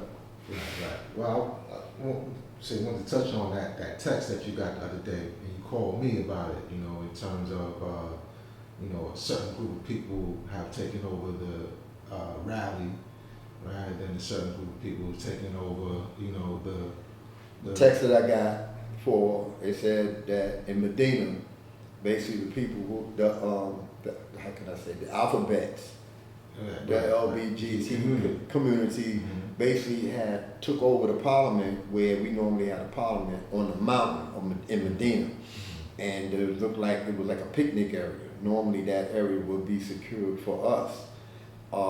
Is it a permit? It's a permit. It's a permit. Yeah, it's a permit. So they was able to override the permit that we have? They was just, this is the thing. The permit said that we're supposed to be up on the mountain, but if nobody is there to regulate what area we're supposed to have, when people just get up there early in the morning and before anybody get there, they just gonna put their blankets out and set up, and that's basically what happened. So there was no enforcement to say that. Not to my knowledge. Yeah, because that's something like you could just tell, like the Parks Department. Listen, we have a Parks Department. That's the thing about it. You have to be there in order to say we got a permit for this particular area, because it's a public park. Right. So we're not locking down the whole park. There was certain areas that's locked off. But again, whoever had the permit, whatever procedure was supposed to be in place, I don't know if it was in place or wasn't in place or got overruled, I don't know. But I know it was not the normal parliament that we would have in Medina. I mean, they ended up making a go at it, you know, but a lot of people was down at the bottom of the hill. Right. So when I came, I said, well, the parliament's up on the top. They said, no, there's nobody up there, it's standing third. I said, let me go up there anyway. So when I got up there, I seen like 7 people up there. The main people, I saw Virtuous, I saw him up there, a couple of other people was up there, and everybody else started coming slowly after that. The other, within that same text that we're talking about, it was said to me that the alphabet people was taking over the parliament in Medina, the church is taking over Harriet Tubman, based on the video that was put out. It was a video put out that said Peace God, and in the video there was a miscommunication of what the video was saying, but it seems like in that text that I got, it said that now we got drug dealers coming out of a law school in Mecca, which that wasn't the case. It wasn't drug that was being passed off, it was merch or merchandise, which was a t-shirt. In the video, when you look at the video, you see a brother talking to a young brother, explaining to him, you know, the right thing to do. And he wanted to go out there and be hustling, but he basically talked to him, and in the midst of him talking or teaching or mentoring him, he ended up going toward the law school and changing his lifestyle, and the lifestyle that he changed from was a negative to a positive. And he was passing off a package, which basically was a t-shirt. But the first indication, if you look at it, it looked like he's passing off a package of work from the street. And that caused a lot of misunderstanding, confusion, and that's what let me call you, the text Bill with you and Bill with Sunez, because he was in the video at the end, and they wanted to come at him, you know. But out of all that, and the show that was given that weekend, that Saturday, out of all that came a better understanding. As far as I'm concerned, with my peers, my homies, as Doc Kim illustrated to me, and gave us a chance to dialogue with younger brothers. I think everybody was on that call, the Zoom call that we had, is maybe 20 years younger than me, at least. At least. So that gave me an opportunity to be able to bridge a gap, which people in our nation always use the argument that, well, the old is blocking the young from doing certain things. Now we at a stage where the young and the old are being able to communicate. At least we can communicate now behind what happened with those past few days and the video, the show, and the misunderstanding. Now we got a better understanding, and that led us to be where we at today. And with open communication, because I got a call from Doc Kim the other day, letting me know to let my homies know that they're gonna be giving out candy for Halloween at the school. You don't want nobody, thinking that, it's other than what we do, because they're giving it out to the children in the community, because we do say that the law school in Mecca is an outreach center for the growth and development of neighborhood youth. So the neighborhood youth that we're talking about dealing with, not just school supplies that they gave out at the school past weekend, Saturday and Sunday, but also you got Christmas coming up. And again, it was told, and I was looking at some literature the other day, where Allah had Christmas parties, and Allah was giving out toys to the people in the community. Bilal and his team did it last year. They gave out toys and stuff to the children in the nation that took them, and people in the community. So maybe that might happen again. I don't know, but at least we got a form of communication. People will know about it up front, and they won't get shocked into saying, "Yo, or why they got a scarecrow in the yard," or whatever the case may be. If it go that far. Yeah, I don't think we should have a scarecrow in the yard. I'm just using that as an Right. example. No, because sometimes it does look like the lines are being blurred a certain Exactly. way. So, and then people who are far away can't really tell what's going on. So they draw a conclusion And that's why we always say about those layers. Right. You always got those layers you got to go through. It's like when I told you about taking everything from knowledge to born. You got layers. You got 7 layers you got to go to make things come out. Born alive or born dead. So that's a justification for those layers. So we got to make sure that those layers are clear so that people don't get blurred vision where they can't see. Right. And that's why I want to just open up the lines of communication with you more, like to bridge the gap in the communication, because as you know, the older brothers, don't really communicate as well to the younger brothers, or vice versa, right? Because for me, I was responsible for this event, right? Or one of the people who organized the event, right? So I came to the people that I saw that were actively involved in the school. Right, but then later on, come to find out, there are people who are not so active, or if they are active, they're in the background that we don't see, we don't really hear from. And that's where that's where the communication comes in. So, like I said, now that we are where we are now, we got to open a lot of communication. And like I said before, I would like to see more young people involved with activities down at the law school in Mecca, because the goal for a law school in Mecca now is to be at the helm of being the national headquarters for the nation. Mm-hmm. So where we should be able to link up all other regions to come through the school to be on the same page. They're working now on striving to have an international region conference next year. I got an email from Zaire, and I got an email from Divine Prince about what they're looking to do far as the October next year. Mm-hmm. But leading up to that, one of my goals at the Law Youth Center, or Law School in Mecca, is to have a Law Youth Center in Mecca basically oversee a law school in Mecca and to bring more activities. I like to see more Earth down to school with some type of program. I like to see young people that got an idea about a program to come in. I like to see more young people coming in instead of having people sitting in front of the school all day with pushers and wheelchairs and cranes and things. Let me ask you, because there seems to be a little bit of confusion. Like you say, like the Law Youth Center overseeing a law school in Mecca. Like, so is there are 2 entities that are at a law school in Mecca? So, how many committees, how many boards? Okay. Bring some clarity to that, please. Right now, there's one board, which is the Law Youth Center in Mecca. Mm-hmm. When it was created, it was basically created to save our school when the city was trying to take our property. Mm-hmm. So we umbrellaed the school under the umbrella of the Law Youth Center in Mecca. We created a non-profit organization, a 501c3. So Law Youth Center is a non-profit? It's a non-profit organization that supports a Law Youth Center in Mecca. Mm-hmm. Now, Law Youth Center in Mecca is supposed to have an executive board, which we're working on that now, to have an executive board to deal with the day-to-day operations of a law school in Mecca. It used to be 2 boards.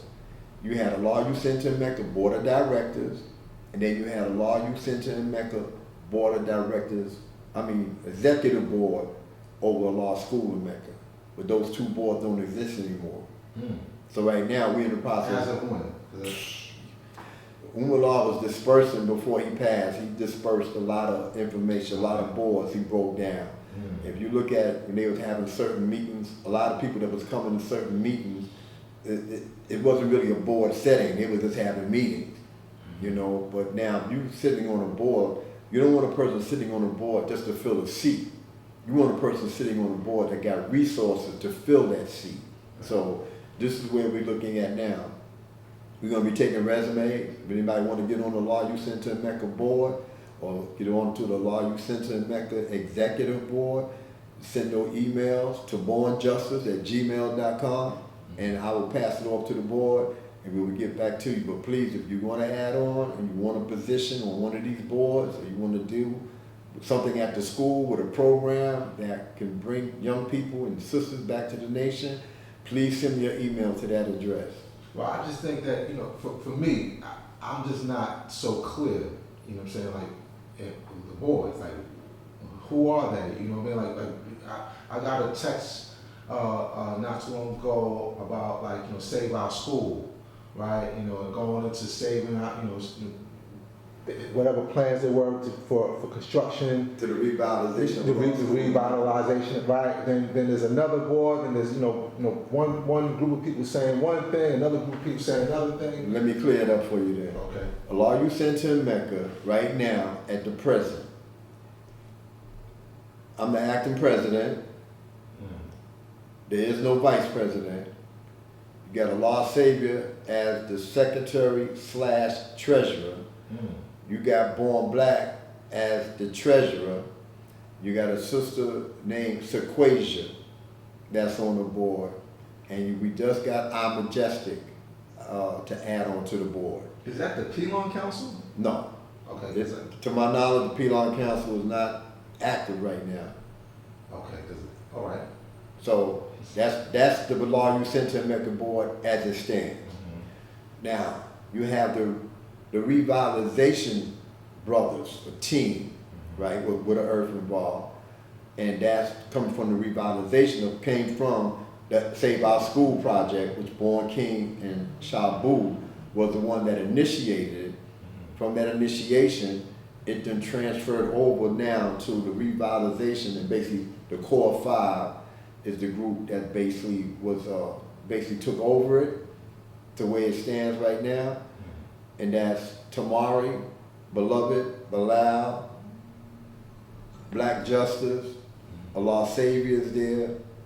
I'm involved with some of the communication because the second bank account that they created to generate money from the spot fund and the money that was raised, that money is going into what is called a second account. We have two bank accounts.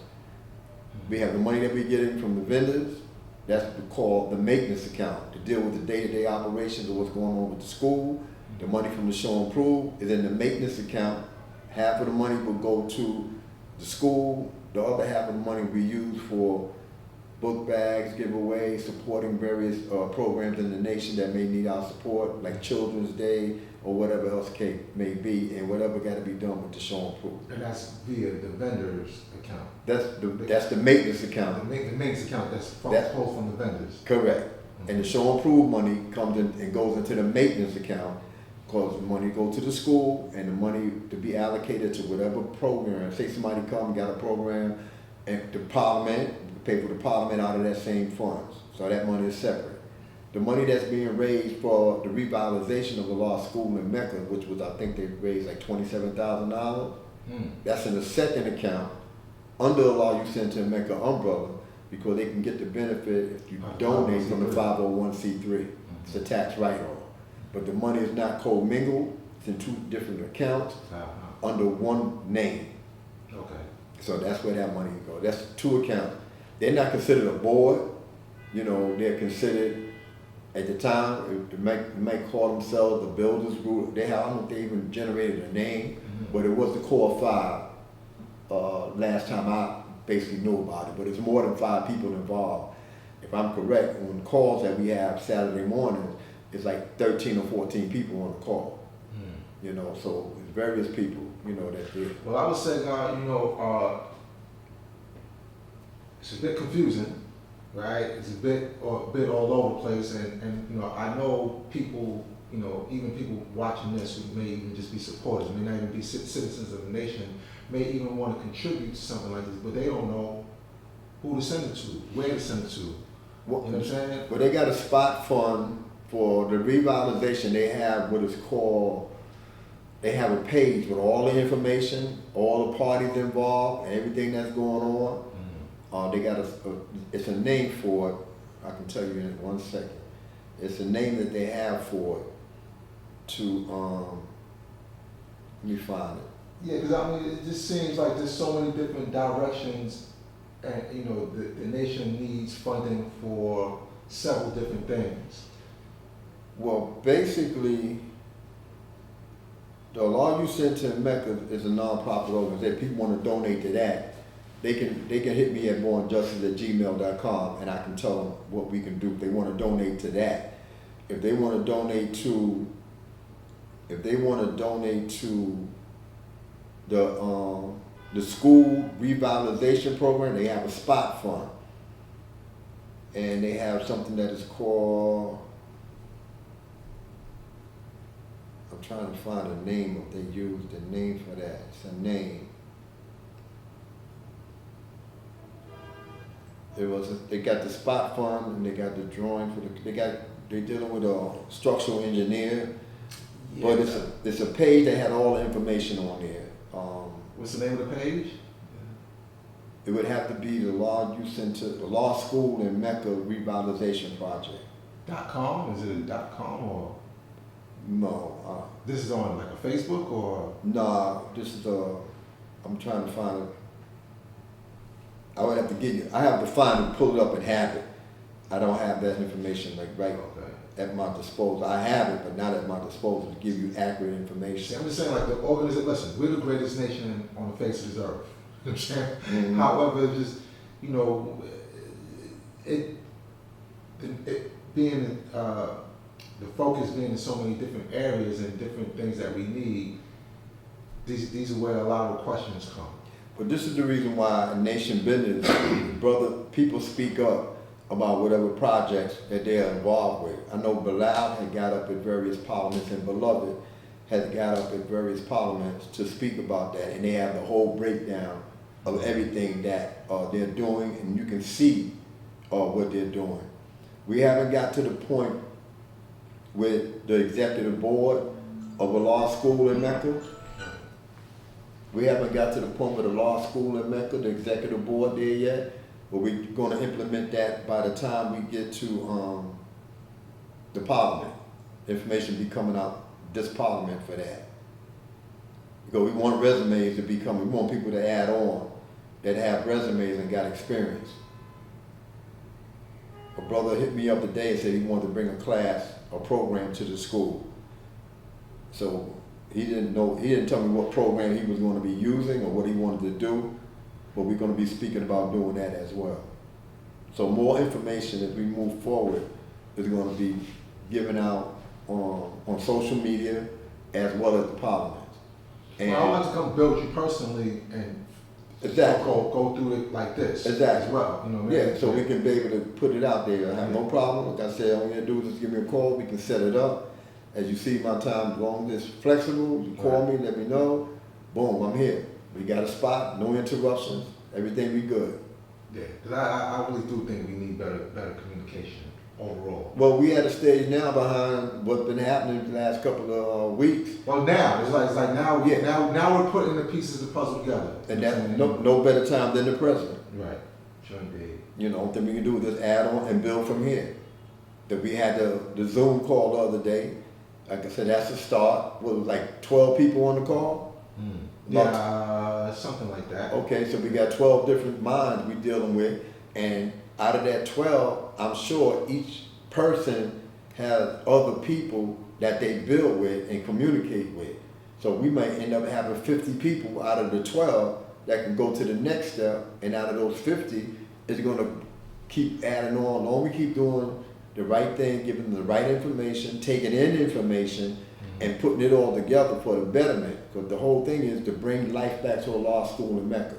That's the ultimate goal, and to bring more communication throughout the nation, and it also will be communicated through the regions.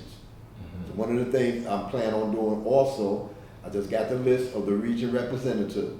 I'm going to personally call the region representative and have a conversation with them to see where they at, because I have not been in basically region conversations lately. Last time I was in a region conversation, I was a region 1 representative. Black Sea Shamgar was a region 1 representative, you know, and that was, like I said, years, months, and days ago. How it's going right now, I know Divine Prince stepping up, moving around, and the law of mathematics been going to various regions in Region 4. And from that Region 4 meeting, it's branching out now. They want to do the international region conference in Mecca in 2025 in October. Okay. And you were saying about Nation History Month. We're looking at some of the brothers and sisters that was there with Allah in days of old that are still amongst us, who is able to recollect their history. Because a lot of our brothers that was there and sisters that was there during that time, a lot of them not with us, and a lot of them are not maybe as sharp as they used to be. Because like I said, you're talking about over 60 years ago. You know, so those that's able to come, we're asking an invitation for them to come to the October Parliament and just share some of the history that you have. Like, we extended an invitation to Allah Freedom, who accepted. We extended an invitation to Black Sea Shamgar. I haven't found out if he's coming or not coming. I spoke to God Supreme. He's speaking to the young. He said he already said all that he had to say. And only people that he's going to be speaking to is basically the young. They ask any questions, or anybody that's under his wing or from his tree, so to speak. So I'm in contact with him and speak to him on basically a daily basis. And speaking about Prince now, Prince gave knowledge to God Supreme. You know, so that's a connection right there. So once I found that out, and when he was released from prison, and I was told that he was in Pelan, I said, well, he can't be in Pelan and me not go see him. And I managed to go to the halfway house that he was in up on Fordham Road, and that's how him and I got to be, you know, where we at today. And what year was this? Because he came home recently. Like, well, when I say recently, more like about 2013, somewhere around there. Yeah, I don't know the exact date. I met him. It might have been 2014 or 2015. Yeah, somewhere. I know he spoke at 2013 Parliament. I'm not sure the exact year he came home, but I can, like I said, research it. Next time we get together, I can have certain information, like Prince, how old he was compared to our Lion, the age difference and stuff like that. I'll get my little pad and write it down. Because like I said, 70 years, I can't remember a whole lot of stuff myself. But right now, where we at right now, we got the September Parliament paid for. We're going to be inside.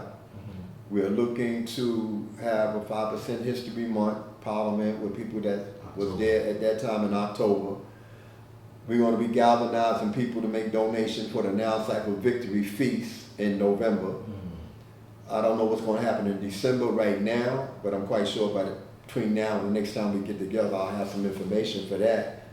And I know February, we would like to do around the time of Lost Physical, not just honor Lost Physical, but the people who passed away over the years. We want to do a memorial and strive to combine them together. You know, so that's in the works as well. And then we got Earth Appreciation Day. We're gonna be looking for people to add on to that. We're gonna that's in March. That's in March. The Guard Unique and I are going to coordinate the Earth Appreciation Day. Computer? Yeah, computer. Yeah, God Unique Father Unique Supreme Allah. Let me get his name right. Yeah, and he's going to make the certificates. We already got a mold made we're going to use. And it's just a matter of putting the right words on there. We're going to get them off, get them copied. But we're going to be taking names starting this Parliament. We're going to be taking names from the Earth. So by the time we get to March, we'll have all the Earth's names that's going to be adding on to the certificates. And we're going to ask brothers to donate. You give a name, make a donation. Father Shabon is going to be dealing with the flowers and other things that got to get done. He got the connection. So the same team basically that did it last year or early part of this year, we all going to be collaborating together. Nobody's getting pushed out of the way. We just adding on to help make it a more successful event. And these are all the events coming up, even Life of Law with the Show and Proof Committee. We are adding on with the Show and Proof Committee. We had a Zoom meeting 2 weeks ago, and we're going to move forward and do baby steps and take one thing at a time. So we got the October Parliament, 5% History Month. Got the Now Cycle Victory Feast. We're going to be in collaboration with the Show and Proof Committee as well as we move forward to get to the Show and Proof.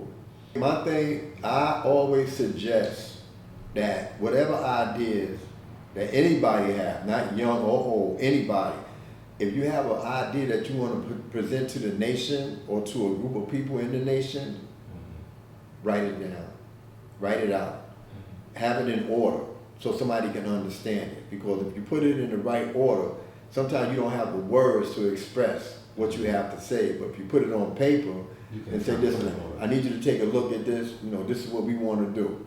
And then we look at it, and we'll get back and say, okay, this is peace, man.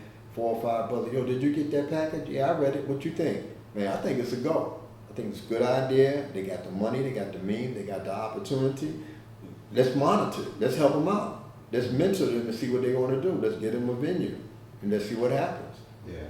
That's the best way to do it. Well, I didn't do that with this event. What's the learning experience? Yeah, it was a learning experience. Like I said, I spoke to the people that I saw that were active.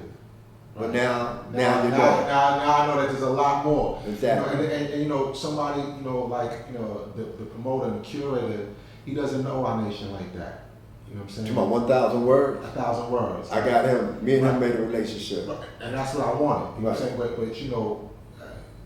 it's like trying to build the 5% nation seems like such a daunting task because it's like so much, But you got a thing about it with that is that it's like building blocks.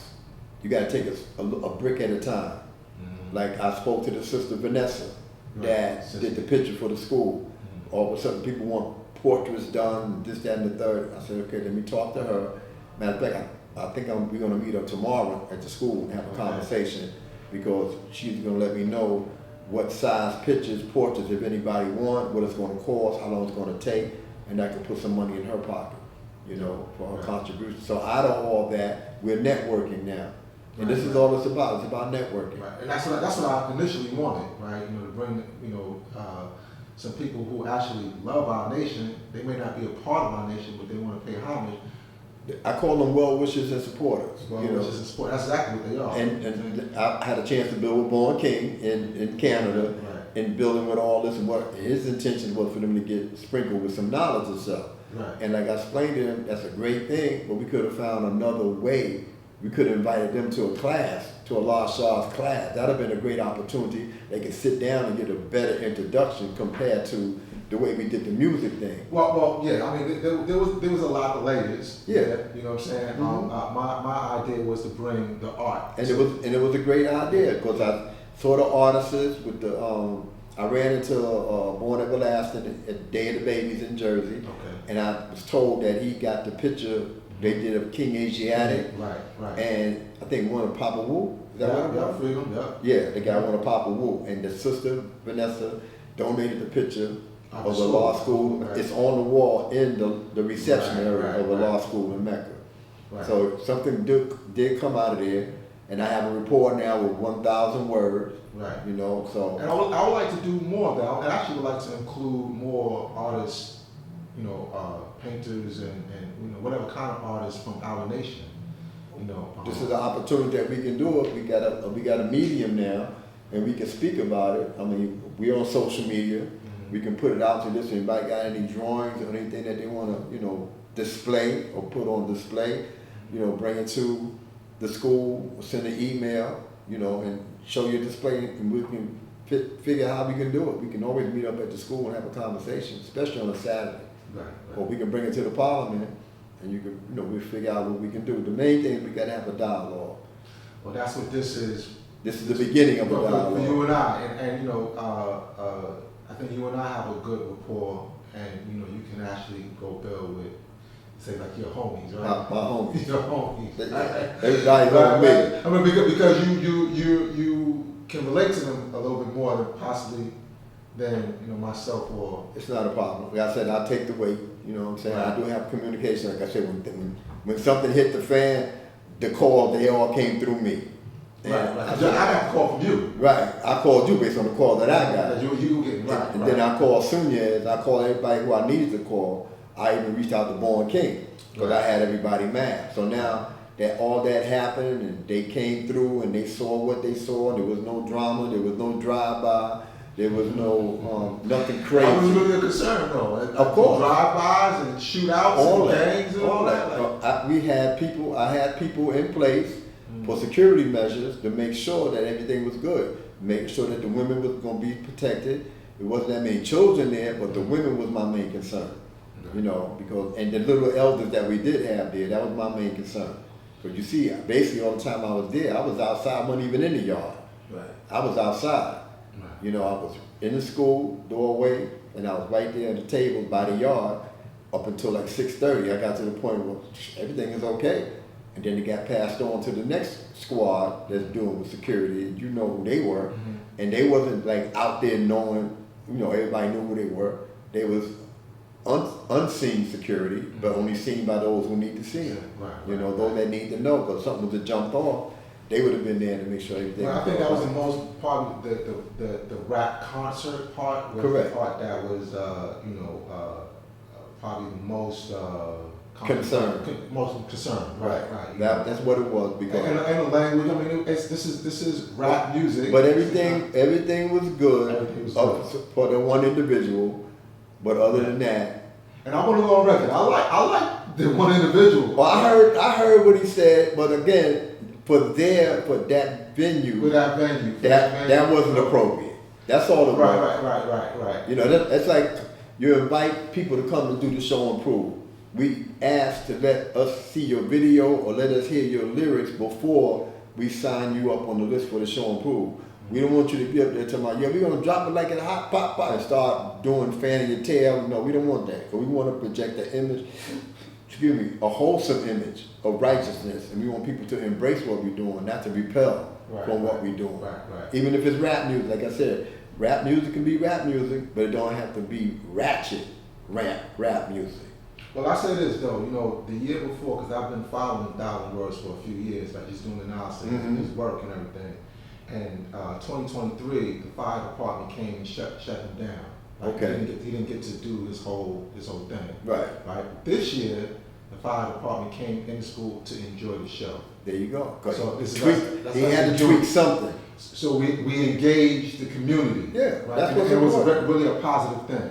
Of course, 1,000 Words invited me to come to the building. He got a building that he does art and everything in Right. there. So He turned his tenement building into he told art. me, and that's what he told me. Beautiful So work. all that came from our dialogue, from the event that Right. everybody thought was going to be a mess, and it came out to be an opportunity for us to network. So Sure did.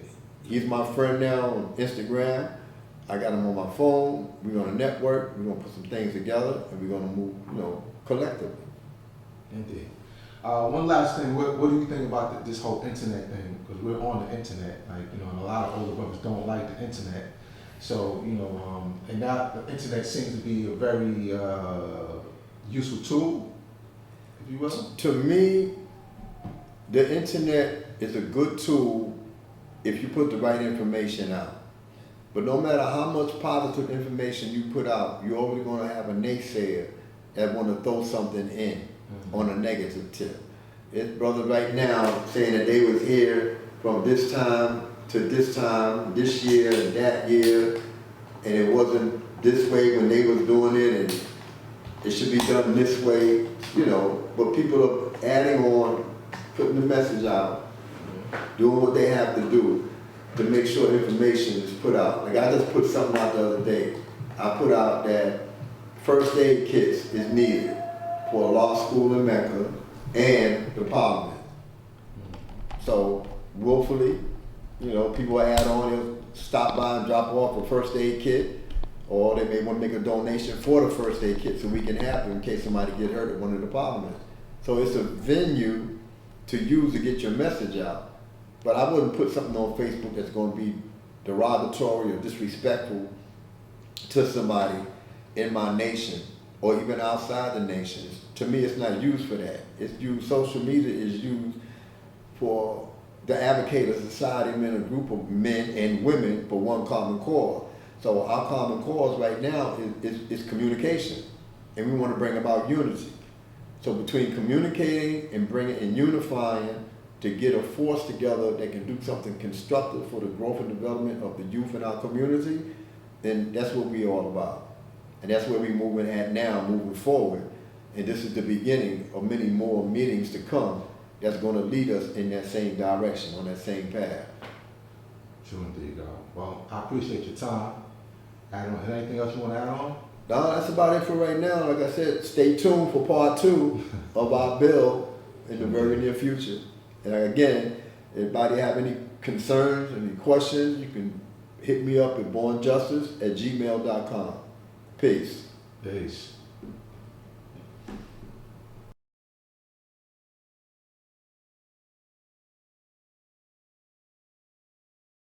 1 and 2. So something told me to pull it out the other day, and that's what I'm doing. I'm reading that book now. But that book basically, he's at a resort, and you can come to this resort, it's a retreat up there, and you can get your thoughts together, you know. So that's what it's all about. But there was a actual spot, I think it was in South Carolina, where they had this land. So the story is mixed up in between. Okay. So this is your latest reading digest. Yeah, that's what I'm reading now. Reading now. Okay. So yeah. it helped me, but it's around the teachings of the Honorable Elijah Muhammad. Okay. You know, in there. So I guess it's been years. I haven't read that book. When I tell you in years, I came home in '86. I haven't read that book from '86 to present. Okay. So you've known about this book for some years. I had the book.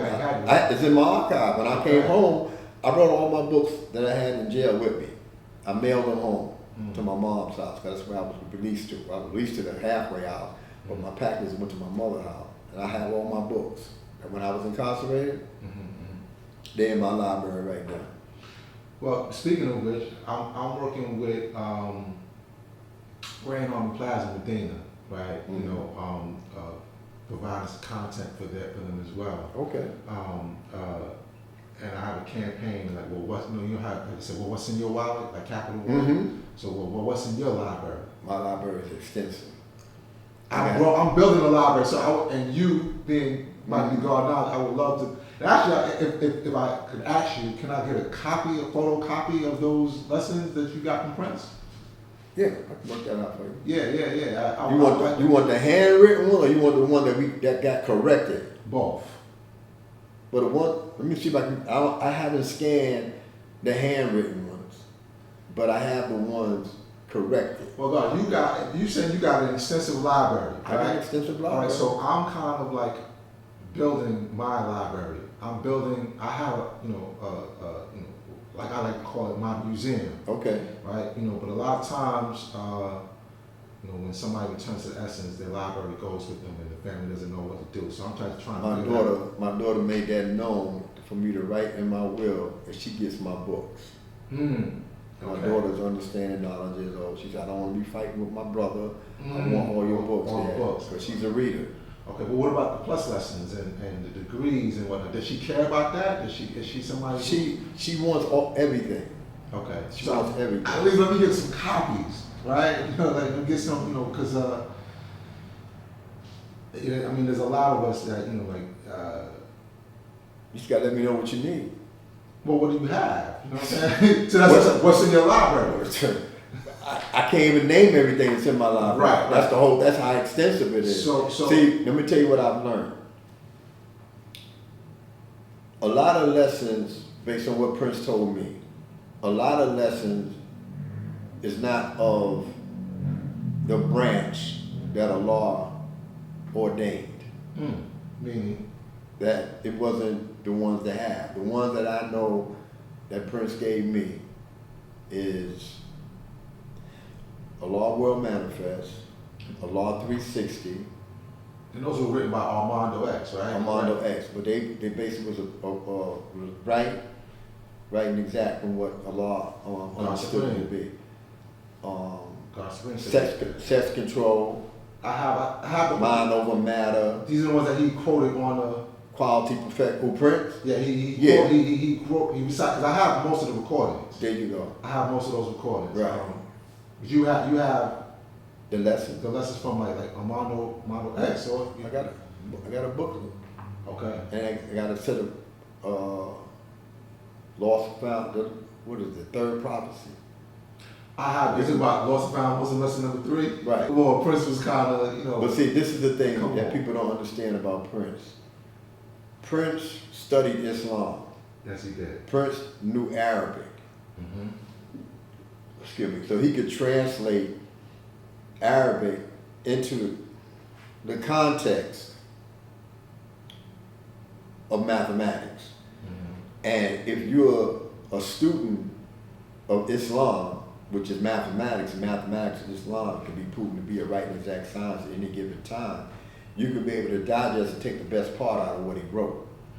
You see what I'm saying? But some people look at it like, what are you talking about, the prophets and this and that? Yeah, because it seems very... it's out there compared Muslimish, right? because of the fact, and this is one of the things he used to tell me. Like I said, I got some letters I wrote for him, and he wrote in Arabic first, and then he wrote in English. And he said, to a closed-minded person, this will be Muslimist. That was a Muslimish. He used Muslimish. Yeah. Okay. But he said you have to be open-minded.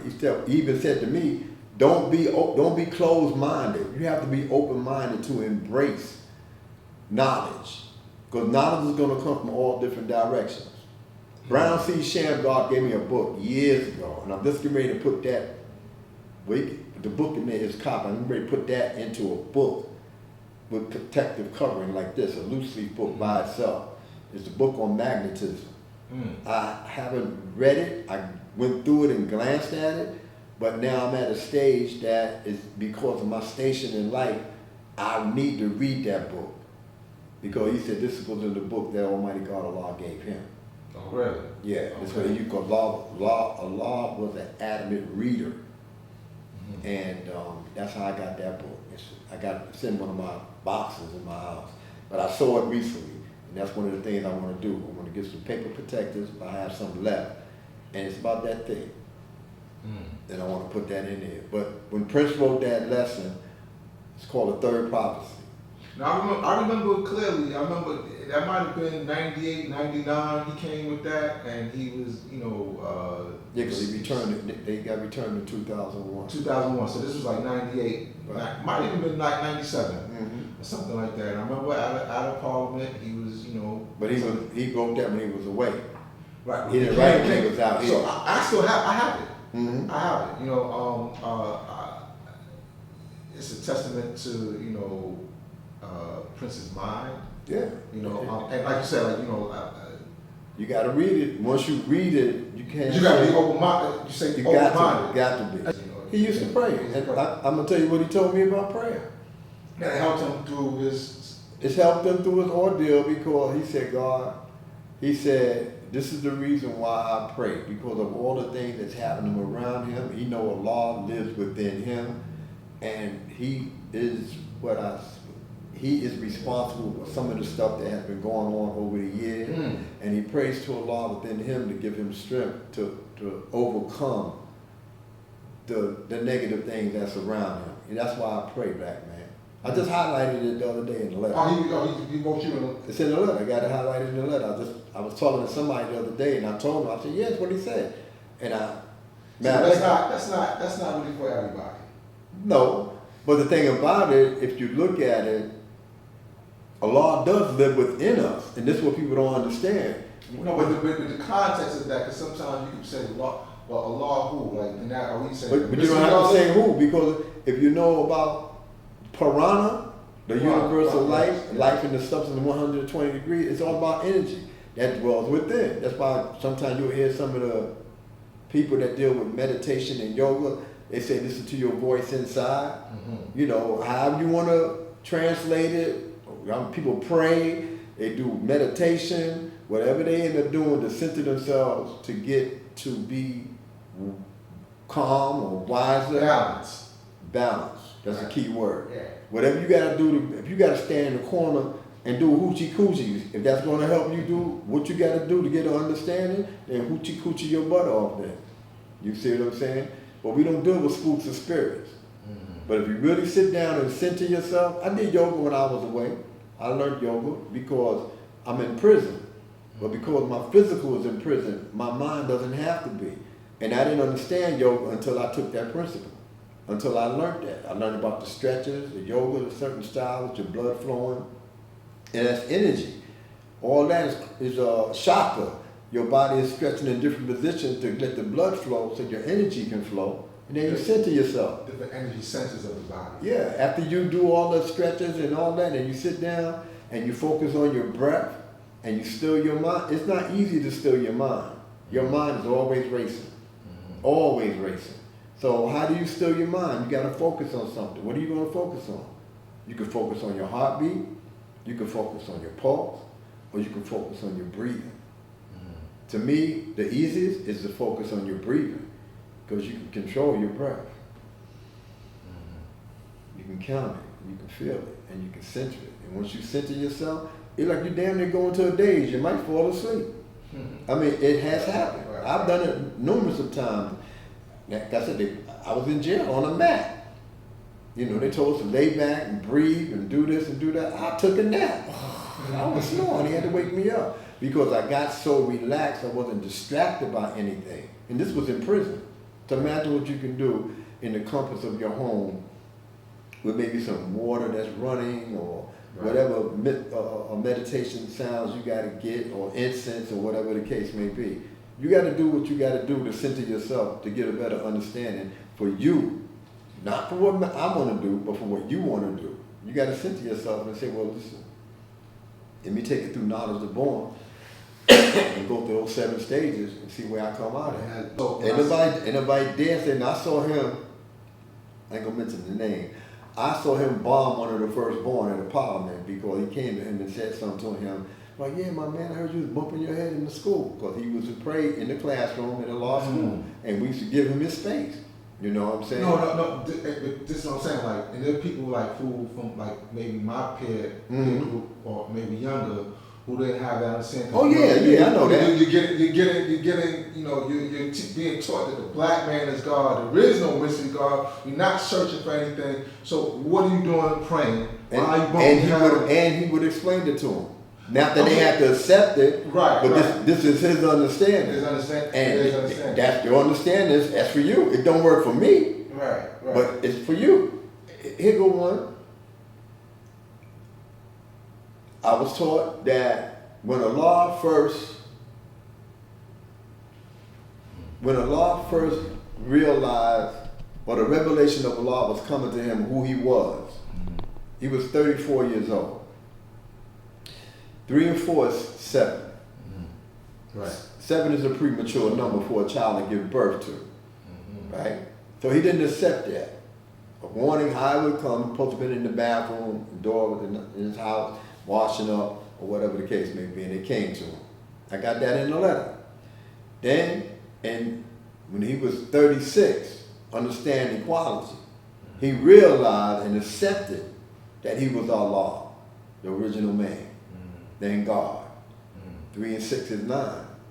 9 means born, complete, manifest. So you manifest that which is born. And at that time, he manifested to himself that he was a true and living God who was Allah, that everybody was searching for. They're praying to Master Farah Muhammad, who was a half original man. And he was the original man that everybody was praying to. And I am the original man. I'm the Asiatic black man. I'm the maker, the owner, cream of the planet Earth, father of civilization, and I'm God of the universe. I'm the black man, and the black man is God. Boom. There it is. Everybody not going to accept that. Right. Everybody didn't get that. They don't know how he got, how the revelation came to him. You know, I got that from Prince. Anybody can dispute whatever they want to dispute. It ain't nothing for me to argue with. I don't argue with nobody. You got that actual story about him understanding culture. Of course I do. That was straight from Prince. I got it straight from Prince. My letters that I got from him is historical. That's why I'm trying to find a way to preserve it. Well, what he did when he was away, he spoke to another brother, and they got together and they put some information together. So let me look into that. I think it's in there as well. That's what he had said something about. He was talking about Allah God, people using that terminology, Allah God, because 7 in the mathematics is Allah and God, that he took God out of, he took Allah out of that 7th degree in the mathematics because 7 was a premature number, and a child can't be born in 7 months, it'd be premature. So it was removed. I got that written. See, these are things that a lot of people don't have. People today I know is using that and teaching that Allah God. They say Allah God. They don't say God. I got it as God, though. I got it at God. I gotta ask God. Yeah, I got it at God, but I've seen studies and there's a segment of a particular group of people that say they say Allah of God. God. Yeah. And like I said, that's on them. That's what you want to go on. Right. That's on you. Same way I said before, I had got, when I got mathematics years ago, but like I said, we talking about 1968, right? Everything was still in fruition, it was fluid. And power, it was power, justice, or refinement. Mm-hmm. All right? Some people just got power. Some people got power and refinement. You don't hear too many people say they got power, justice, or refinement. Right. And justice got removed out of that because it was in 12 Jews. And yeah, but the 12 Jews are not a part of our it's not, no, but it's in 120. It is in 120. That's the whole thing. And yeah. what God Supreme said, Malcolm was the one that created the 12 Jews. He said that at one of the parliaments. He said, yeah, Malcolm did this and blah, blah, blah. I said, okay, well, it's there, you know. So, I mean, I don't have a beef with the 12 Jews, but I just know that it's not a part No, it ain't part of 120 curriculum, but it's good to know because I did a seminar with the Board of Education speaking about different things last year. Early part of this year? Early part of this year. And I used the 12 Jews as my stepping stone to manifest what I had to manifest to. So it's usable if you put it in the right context, depending how you use it. And this is one of the things about the lessons. I mean, I'm not gonna go sit there and quote lessons to a community that's deaf, dumb, and blind, but I'll take certain parts out the lesson to make my statement, to them so they can grasp onto what I'm saying. Right. I ain't gonna sit there and quote the 10th degree and the 1 to 40 to them, but I can tell them there's a mystery God. And the reason why I say there's a mystery God because you can't see him, you can't touch him, you can't communicate with him. Mm-hmm. When you do talk to him, you talk to him from what? Your mind. Mm-hmm. You believe that's what my aunt is a stone religious person, but she bear witness to my teaching. She's my friend on Facebook. She'll say, well, I don't bear witness to this, but I understand you saying, nephew. Keep doing your good job, nephew. And she has sent money to me to donate to various causes. That's Kim's and Ravel's mother's sister. Okay. Because they know how we teach, all of us, the same way. Kim and Ravel, the same way. Our family know. They don't argue, nothing to argue about. No, but there's some people that call the 12 Jews poor knowledge. They're gonna say that, but why is it poor? Right. That's the whole thing. Look at it. Why is it poor? If you look at it, it's in your 120. Mm-hmm. So how is it poor knowledge? It's just that somebody took it and put it together. Because I guess according to them, Allah didn't give that. Well, a lot of things Allah didn't give us. That don't mean I understand it. They ain't gonna have us to see it. Right. Allah gave us a foundation. He gave us something that we can build upon. Mm-hmm. That's the foundation. Allah gave us the foundation. That don't mean we stop. We take what he gave us and we build on top of that and we build it in righteousness. We don't build on it or with it in unrighteousness. And I'm sure he would approve if you took the foundation and elevated and did something good for the youth in the community or a senior citizen or the betterment of a person. That's what the teachings is all about, is to help somebody turn their life around from being uncivilized or being a savage to turn their life around to becoming a civilized person, whether you're going to be a Muslim, whether you're going to be a Muslim son, if you're going to be a 5%er, you're going to turn your life around from doing your weak and wicked things to turn around and do something positive for your community and yourself. You're going to stop using drugs, you're going to stop eating swine, you're not going to be messing with homosexuals, you're not going to be messing with no white women or things of that nature, you're not going to be robbing, stealing, causing confusion amongst the righteous. All these things that you're getting rid of, and now you turn yourself around and you're going to start living out the knowledge of God by doing what? Civilization, being civilized? Come on, you got to build on that. That's what it is. That's what it's about. The teaching's about building, not saying, well, I listen to the fake, I listen to the tape of Allah didn't say this, Allah didn't say that. Allah didn't say a lot of things, but that doesn't mean it's not so. You take the foundation and you add on to it. Right. Well, that's what building is all about. Those are layers. Life is built on layers. Mm-hmm. How many layers that you have to go through before you get a better understanding about something? To give you an example, you may deal with a woman in one way You may learn something from going through the layers of your relationship with her, that if you get involved with another woman, you may already be on a layer of power. Whereas you only got to a layer of wisdom with the last person, but you got more being revealed because of what you learned from the last person. So he's a stepping stone. You look at a lesson today and you get an understanding. Something happened, a life experience, something manifests itself to you, and then it makes you go back and reflect back on that lesson. You're going to get a different understanding because you got a different what? Experience. It's not the same experience you had 6 months ago. Sometimes it could be 3 days or a week. Man, last week I looked at this degree and they told me, why does the devil keep our people illiterate? They keep you illiterate so they can control you and use you as a tool of slavery. So you can be a slave in your own time. But now, if you take that illiterate part out and now you start to read and you become literate, so that means you're not going to be a what? A slave. You're not going to be used as a tool. They can't use you because now you're literate. You got to flip it around. You got good equality, you got bad equality. Reverse the polarity. There you go. You got good and bad equality. How you going to use it? What you going to do? You going to stay in the bad equality all the time? If you step in some mess in the street, you going to wash your foot off and you're going to take the mess in your house and smell your house up. You're going to take that sneaker off or boot off and wash it off, then go in your house. You know better the next time. Right. It's a learning experience. This is what life is all about. It's not going to be cut and dry. Everything the Father said was good at that time. That don't mean you can't add to it. Just don't take nothing away from it. Add to it. And don't change the teaching. You're not changing the teaching. You're using the teaching for a form of understanding. And from that understanding on the teachings that laid the foundation for you, you're able to build another degree in your life that's going to help elevate you. One of the letters I got from Prince, I had wrote him and told him I was given a new position in the group home. And he told me as long as I keep doing what I'm doing, that I'm going to rise above a certain situation and more responsibility is going to come my way so I can be better able to show and prove that I'm God. Because if you're responsible, I think I was a regular counselor, then I started elevating myself. I became a recreation counselor. That was a step up. Then I became assistant supervisor of the group home. And the assistant supervisor runs the house because the supervisor don't do nothing. So I was basically the director of the group home, you know. But that was from elevation. Those are steps. I learned how to talk to people. Them kids wasn't easy to deal with. So I got an idea what the Father dealt with. Kids used to come in, they want to sneak girls in, they play me, you know, talk to me over here when they sneaking a girl upstairs.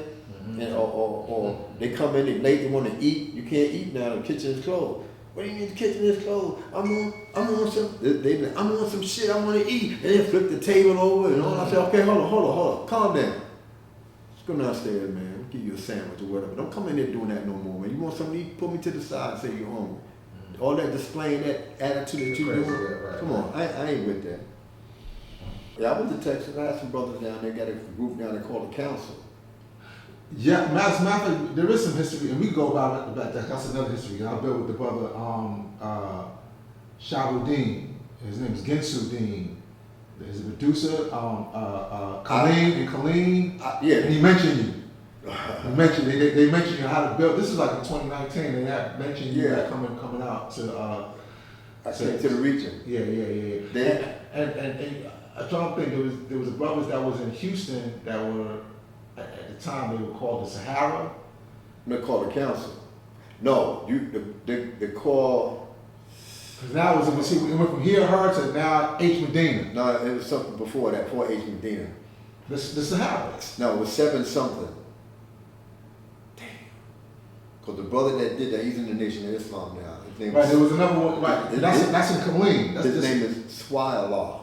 Swallah, yes. That's his name. I think his other name was Wise. There was a Wise. There's a Wise down there. There's a Hakeem. There is one of the God's name.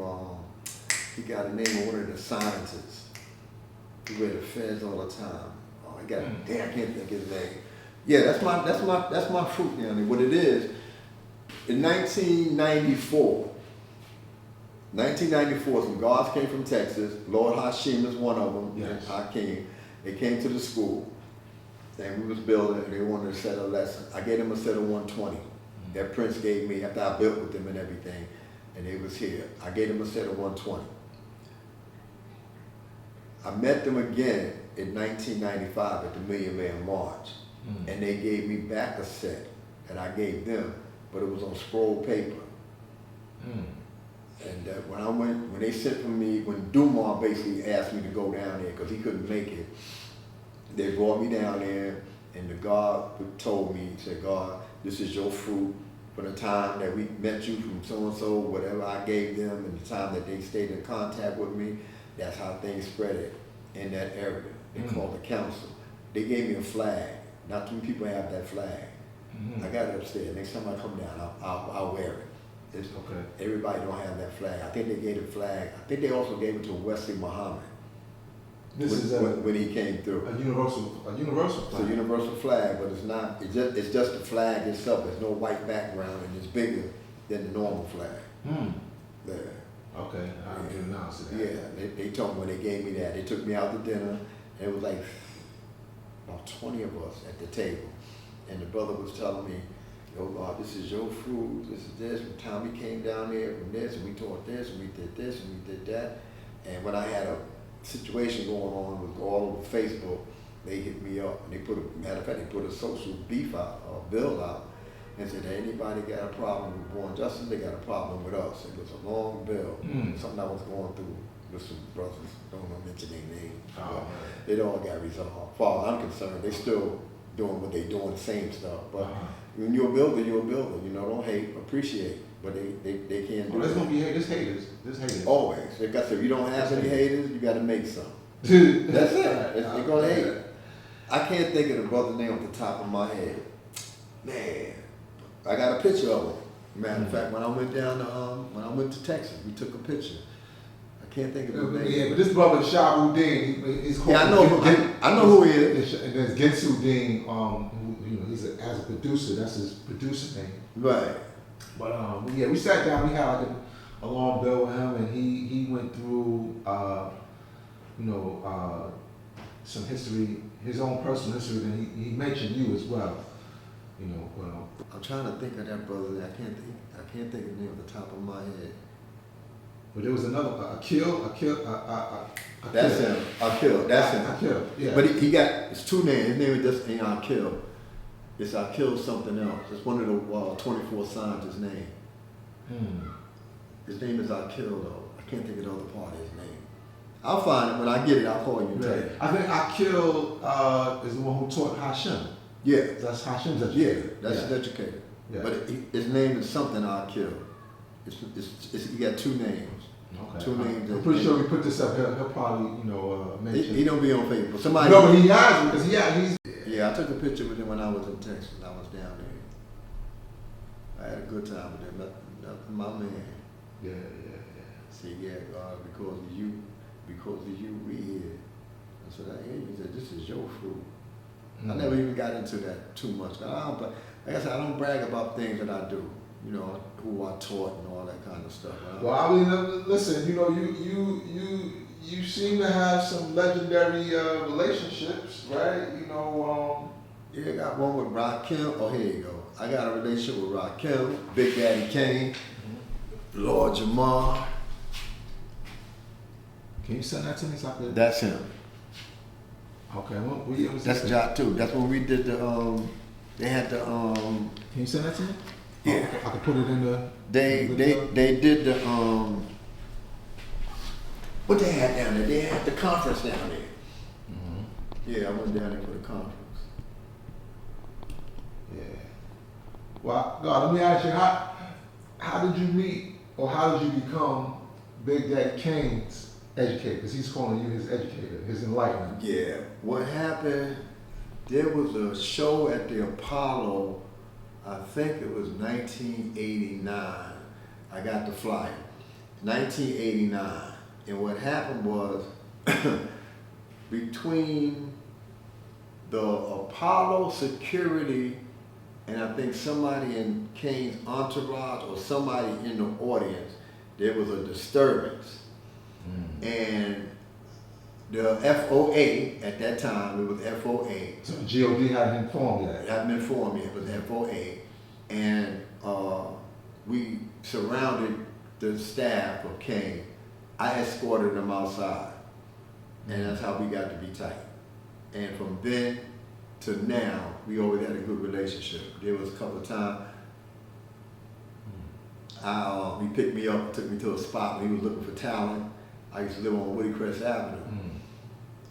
He used to always tease me. Say, yeah, God, back in the day, I remember God used to drink a 40 and they started building and all that.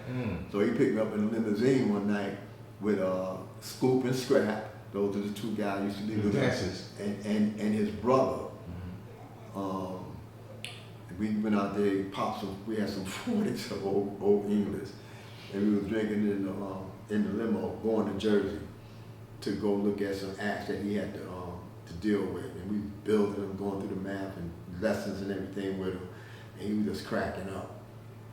Another time he was doing a album. I think it was the Prince of Darkness album. And I'm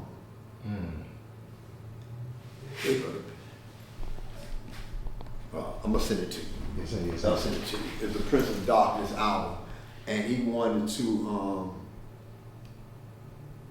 a lesson, right? He wanted a lesson, and my man Lord Dumont didn't want to give it to him unless he go down there and talk to him before he give the set to him. So we went down into the studio, and that's when Lord Dumont met Big Daddy Kane, and we building about that in the studio.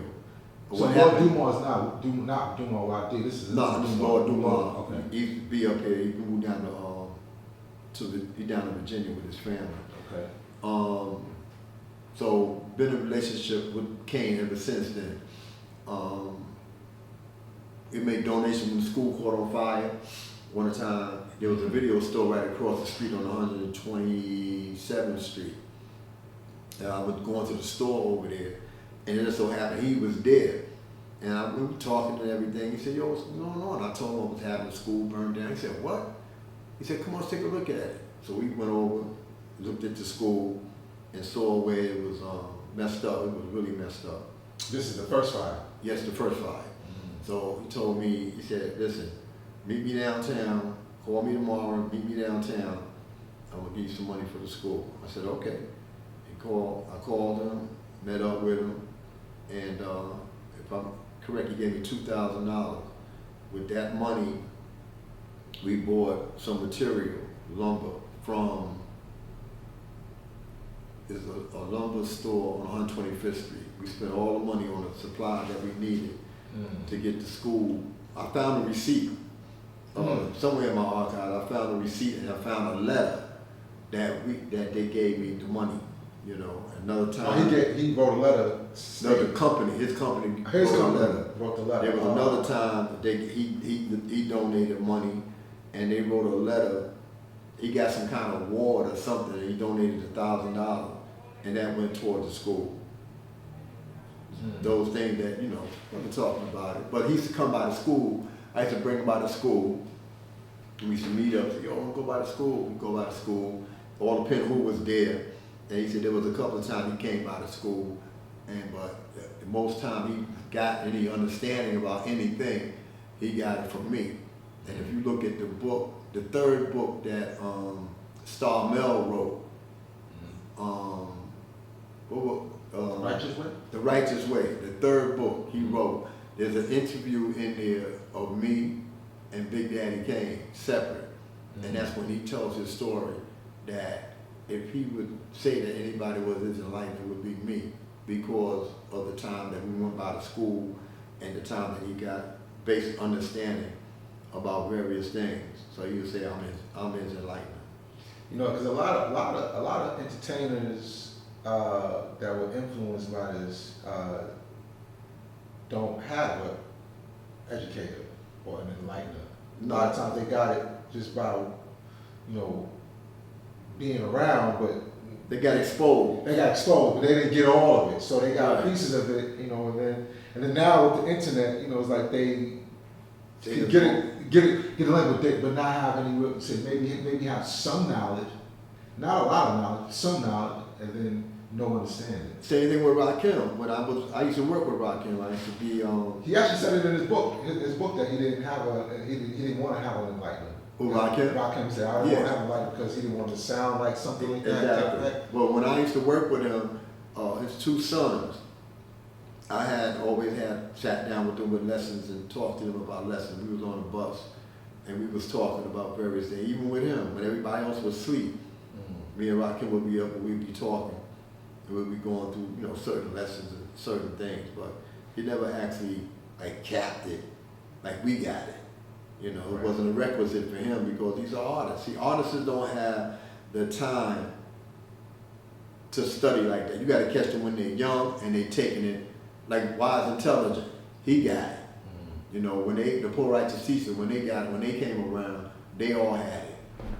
So him getting into the industry the way he did, he showed and proved his teachings by what he know. Right. So he knows it. I met him again. I saw him again in Divine Sea when I was up there. I was there. Huh? I was there with you. Oh, okay. Like 2015. Yeah, that's when they had me going off on a Law World Manifest at the bar. I normally don't drink, but I said, I took a drink and they had me. I had some Hennessy and they had me open. I had my blue leather coat on with the fur on the car. I'll never forget that. I think I recorded you that time. Okay, it might have been you. I think I did record you. That was me. Yeah, that was me. Yeah. I was speaking about a Law World Manifest. Yeah. I said, okay, so that was the Hennessy that was talking to you said. Open me up. Because I wasn't gonna speak, and then I started going off and saying, everybody keep talking about a Law World Manifest. You got to manifest your own world now. What your world is a law, infinite world manifest. What you manifesting, and that went above people's heads at that time. But when you really look at it, you at a stage now where your world is manifesting. What work that you do is going to be manifested. Not what the law did. The law did his work. From 1960 when he went into the Mars, when they said that's when Christ appeared in the Mars. Then you got 1961 when he showed his knowledge, the quality of his knowledge. 62, he expressed his wisdom. Then he went through the stages of mathematics. But what in 69 it said that's when he gave birth to his nation. But in 69 he got returned. So they quote lessons and talk about it, but they don't study it. And that's the problem with a lot of people in this nation. I was taught to study, not just to read and quote. I was taught to analyze and break down and study. You get a different understanding when you study things. Like I mean, Busta Rhymes. I met Busta Rhymes when he did When Disaster Strikes. They had a radio store. I forgot the name of the store. Here you go. They had a radio store up on Fordham Road. When the album dropped, I went up there. I met up with him, and they gave him a set of 120. I think later on in that same tour, it was on the radio station. I think it was Hot 97 at the time. I think Andrew Martinez was on Hot 97, and I called in, and they said, "Yo, there's somebody named Born Justice online." He said, "Oh, who's that?" "Oh, that's the older guard. He just gave me a fresh crystal 120. Peace, God," like that. And I met him again at the Million Man March. I got a picture of that. We was at the Million Man March, and then at the 50th anniversary, I met him, talked again, but I never got him. I need to get him, Rakim, and Kane in a room so I can get them to be able to help out with this process, what I want to do at a law school in Mecca. Yeah, that'd be peace. And that, the RZA, people didn't know this. The RZA gave the Mothers of Civilization money to make sure that the babies ate for free at the parliaments. Back in the... So that's another, Mothers of Civilization is another committee or group of... At that time. At the time, right. Those were beautiful sisters, man. I love them all. Shaquille and Tamika is the only two that I know right now that are still alive out of that cipher. What year was that? I came home in '86. It was already in existence. 86. I came home in 86. They was already there because it was Lord Dumas and Master G that basically showed me how a true and living God is supposed to be. Because the life I came out of, it was, uncivilized, and I was who I was. Criminal God, gangster God, whatever they was calling me that. And the earth was the one, I never had an earth. It is those sisters, Shavasha, Shaqueen, Qualisha, Tamika. Those are the ones that I knew. Those are the ones that helped me understand what it was to have an earth. They was my sister. I love Qualisha. She passed away.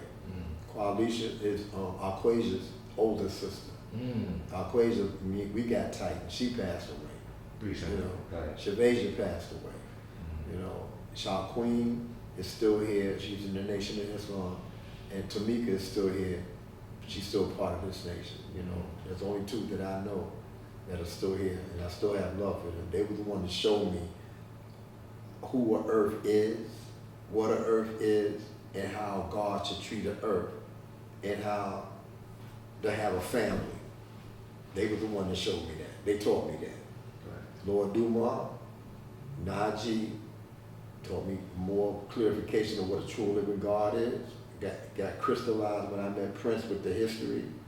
I learned from Dumas, I learned from Colleen, because I was rough around the edges. I didn't know certain things. And, how you gonna do this? And Colleen used to call me hard-headed because you can't just tell me anything and I'm gonna accept it. He used to always say that I was hard-headed because I didn't always accept something just because you're saying it. I had to play with it and analyze it and break it down and figure it out. Okay, the mother of civilization lived on Woodcrest Avenue. Lord Dumas was going something through with his landlord. They needed an apartment. He had a family. So I spoke to the landlord. There was a vacancy in the private house that I was living in. So Lord Dumas, his family came and lived on the 3rd floor. I was on the 2nd floor. It's like a railroad apartment straight through. We had the whole floor. He had the 3rd floor, the whole floor. So there's a family. The guards used to come up there. The Earths used to get up there, like on Saturday. On Saturday, we know the Earths going shopping. They going material shopping. They're going to be cooking. They're going to be bringing food to the parliament for the family. We're going to be setting up and get our clothes together. So all the guards was downstairs. At that time, I was puffing equal and stuff like that. And we would be getting ourselves together while the Earths up there doing what they had to do. It was a beautiful time. It was a beautiful time. Okay.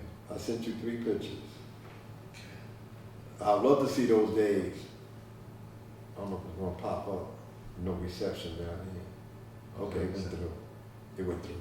Yeah, then they had the Earth Committee with Cypher and some other sisters, but it wasn't the Mothers of Civilization. It came through? No, I didn't get anything yet. All right, probably when we get upstairs, because there's no signal down here. That's another reason why I haven't set up shop down here. It said delivery. Oh, no, I'm getting them now. I'm getting them now. Okay. So that's the fly I was telling you about. What year was that? 1989. June 18th. King Son was there, Soul Survivors, Lakim Shabazz out of Jersey. Abu, he still come around. Who's his brother with Kane that you got there? That you sent me. It's the second picture I got. Second picture? That's me. The first one? No, wait, that's you and Kane there? The first picture? There's only one picture of you, of Kane. Yeah, that's me. Oh, wow. That's the day I escorted him outside. Wow. I didn't recognize you. That's the day I escorted him outside. Wow. Okay. It's a classic. Yeah, that is classic. He asked me for the pictures one day. He wanted to do a live on Instagram. He said, yo, man, you send me the pictures before we got Nas. And I sent it to him. One time he did a show. He put a bill out, and I was the brother that instruments was giving them dollars. He put it on Instagram. Yeah, because no, he brought you out, for the whole 50th anniversary. Yeah, Apollo. yeah, he wasn't going to come. But he called me, because he was telling me they was calling his manager, blowing his phone up and all that. So he called me and said, do I know this brother? He keep calling my manager. He said, y'all doing something for the 50 years? I said, yeah, we're doing something. I'm like this, if I don't get along with you or I don't agree with you, Right. I'm not going to, shit on the project if I know it's for a common cause for the nation. Right. And when he called me, he said, well, what, should I go and do this or that? So I said, no, I ain't going to do that. I said, yeah, God, it's for the nation. So he said, okay. So he came. He said, I want you to meet me there. I said, all right, bet. So that's when I was dealing with the sister up in Asia, up in Albany. So I made sure we got there and we had a good time. So he made sure I was backstage. He pulled me out. That's when he said what he said about loving me. Yeah, no, he actually was one of the highlights of the show. You know, he wanted brought Busta Rhymes on. See that? You know, and you know, at his advanced age, doing those kind of moves, incredible. Yeah, that was incredible. That's my dude. He said you can call me. Matter of fact, he sponsored. Well, he didn't want to put it out there, but he sponsored Positive Seeds. He's my spokesman. You know, he said when you want to do a video, you want to do something, let me know, and he'll be a spokesperson for me. You know, he sponsored this year. It was just poor planning on my part, but last year he sponsored me. Everything was good. You know. I mean, you think we could get an interview with him one of these days? Possible. Just got to plan it out and work it out. I'm Yeah. striving to get him up here one day, so maybe the day that I get him up here will be a day you can get him. Yeah. I would like to get like get some good cameras and everything, and this do way I can some good sound. get him to come up here and say, listen, I need you to come by, man, and talk to some of the children and get them up here. I'll have it up and running. I just need to get 2 walls painted. You need to put the monitor on the wall, get the internet, the Wi-Fi here, and go from there. Okay. What are the protocols? Give me calls for music videos, because you did the Brand Nubian thing video. But they already had their stuff together, and it wasn't really disrespectful. The thing about it is just a matter of listening to the lyrics. We need to know if you're going to do it at school or if you're going to do it at a show and prove, it'll be wise to listen to the lyrics. And I always like to get sisters involved and let them look if it's on paper or if it's on a demo. I need y'all to listen to what y'all think. Well, because at that time during like the Brand Nubian thing, like okay, it was different, because now people are just coming up with cameras and just shooting. Yeah, but they weren't supposed to do that. Nobody's there to enforce it. What it is, they come to the school. Maybe their manager might come to the school, or maybe the artist. Even Premier came to the school one day, a DJ, because he wanted to take a picture, and he said the reason why he wanted to do it, and we let him do it. But you come, show respect, and say, listen, I like to do a video, with my artist or whatever the case may be. It's about positivity. We want to donate something to the school, which is good. So okay, write it up, and they'll write up a form, because, like I said, when you're dealing with money, they got to show that they got it in their expense budget. So they have to show that they donated $200 for a video appearance or location appearance at a law school in Mecca. Maybe they had the hours from 3 to 6 or whatever the case may be. And you have the signature of the person, and the person that authorized it, maybe like I'm saying, I'm the director, I would put my name there, and it would go into the files that we received. So when tax time comes, you have to file taxes on that money. So there's a form that you have to fill out. It ain't just coming by doing a video and just dropping off $200. No, it don't work that way. There's paperwork involved. Now what happened? A lot of people are just doing it guerrilla style, just coming by, just shooting. When Common came, what happened? We got a call. Somebody came to the school. They spoke to a law of mathematics. A law of mathematics called a couple of people. Then he ended up calling me. That I couldn't do it. So I said, you know what? Let's call Allah Shah, because he's been doing the class all the time. Maybe he might be available. And then they sent me the paperwork or what they were going to do or whatever. And they said they were going to pay anybody that's in the video $200. They wanted gods and earths, and they wanted more than 1/5%. Just so happened we could only reach one person, which was God Allah Shah. They wanted today. They sent me today. They want to do it tomorrow. So there wasn't no window. And so once I reached a couple of people and talked to them, I said, well, we want to let Lost Shot do it. They said, okay, bet. No money was ever discussed at the time. They just wanted to do the video shoot. Only the money was discussed was the person in the video. After that was done, then again, no communication, everything, all hell broke loose, and what about this, what about that? So eventually I got in contact with a person that was the location finder. He put me in contact with his director. She said there's always money allocated for a location when they do a video. Let me look into it. And she looked into it and connected me to Carmen's assistant. Eventually, going back and forth, she said, we're going to donate $1,500 to the Law Youth Center in Mecca, to the school. Okay. I need you to fill out this form. And I did the form and filled everything out. They sent it to me. I sent it to them back. They sent me a check. They wired the money to the account. Okay. But I got the paper trail. You know, I donated. Well, now I didn't know that there was some currency exchange for that. But that's nobody didn't know. That's peace. Yeah, that happened. It wasn't really something that was advertised. What was advertised was the negative part. Or they came to the school and did the video. They ain't paid no money. Somebody got paid. The money went in somebody's pocket. That was the rumor. It was all on Facebook. But nobody got paid. Rumors. Only person got paid was Lost Sharp for the video, his appearance in the video. No other money was done until later on after the fact, because money should have been donated from the get-go. That's how they should have came. Right. We want to do a video here. We want to have Carmen and the other brother, P-Rock. P-Rock. We want to have him come down. We want to do this and donate this, that, and the other. Who do we talk to? And then everything should have been worked out in the front. Now they know. If it happens again, call Born Justice. We could do this. This is the protocol. Hold up. And then we'll go from there. That's to be on the safe side. Not that I'm the all in all about it, but I just know how it's done. Pelan know how it's done as well. And he said the same thing. If I'm already there, then just talk to Born Justice. That way you don't have 4 or 5 people you're talking to, and we know the money's going right into the account. It's accountability for the money. Right. That's one of the things that the nation was having a problem with, was accountability and transparency. It's not that case right now. Money come in, we put it right in the bank. Like tomorrow is rent day. I'll be down to school collecting the rent from the vendors. Once we finish, we write everything down. I go to the bank with Born Black, put the money in the account, I get the receipt. And our Savior gets a hit on how much money was in the account. Okay. I don't have a bank card. I have an account number to put money in. I don't take no money out.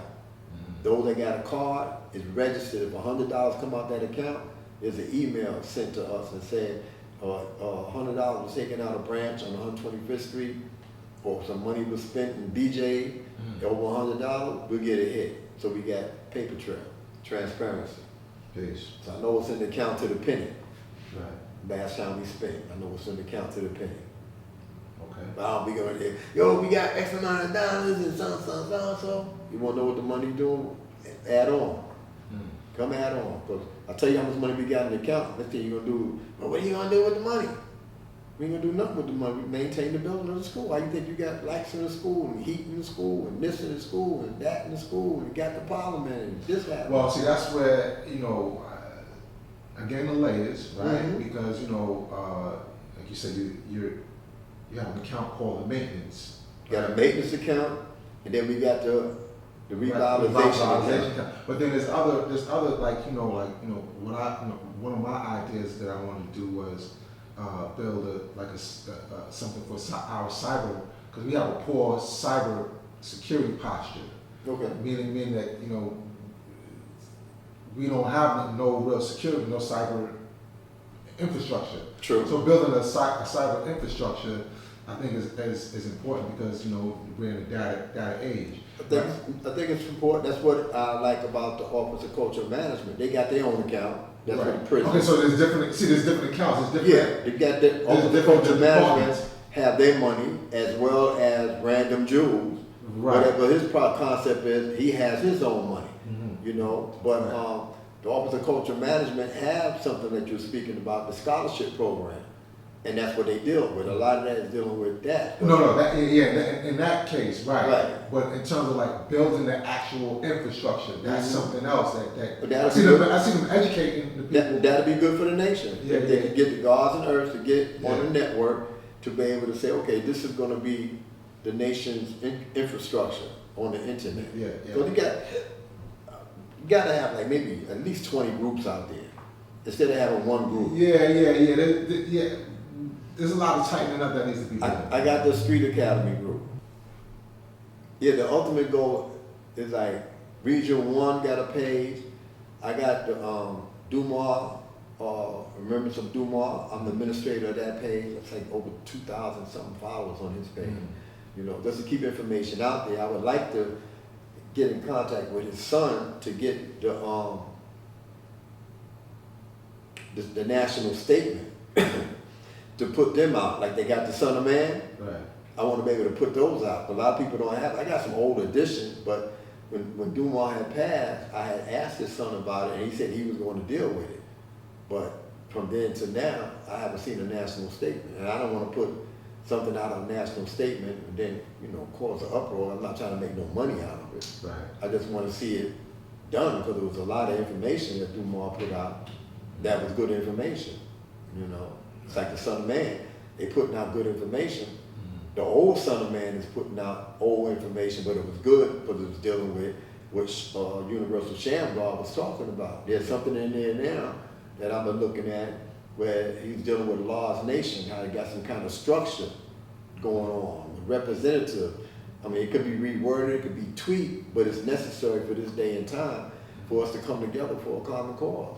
Right. You know, and people got to take positions. You know, different boroughs got to have a representative. You got to come to the table with an idea. We can meet up. We can have meetings right here. You got to come to the school. We can sit right up here, no argument. Get some chicken or whatever we can get, pizza, whatever we want to eat. Sit up here and have a nice meal, and make it happen instead of being at the school being interrupted. But I'm not gonna just make this a law school in Pelan. I'm not doing that. You know, this is mine. I'm the founder of this. I'm the sole controller of this. Nobody can't tell me I can do this or not do this, except for the management. If they want to rent this space out and they're gonna get thousands of dollars for it, that's something different. Right. You know. But until then, I'm God of the cycle. Peace, God. All right, peace. Appreciate you. You must do your own research, as I did. If Mecca did this.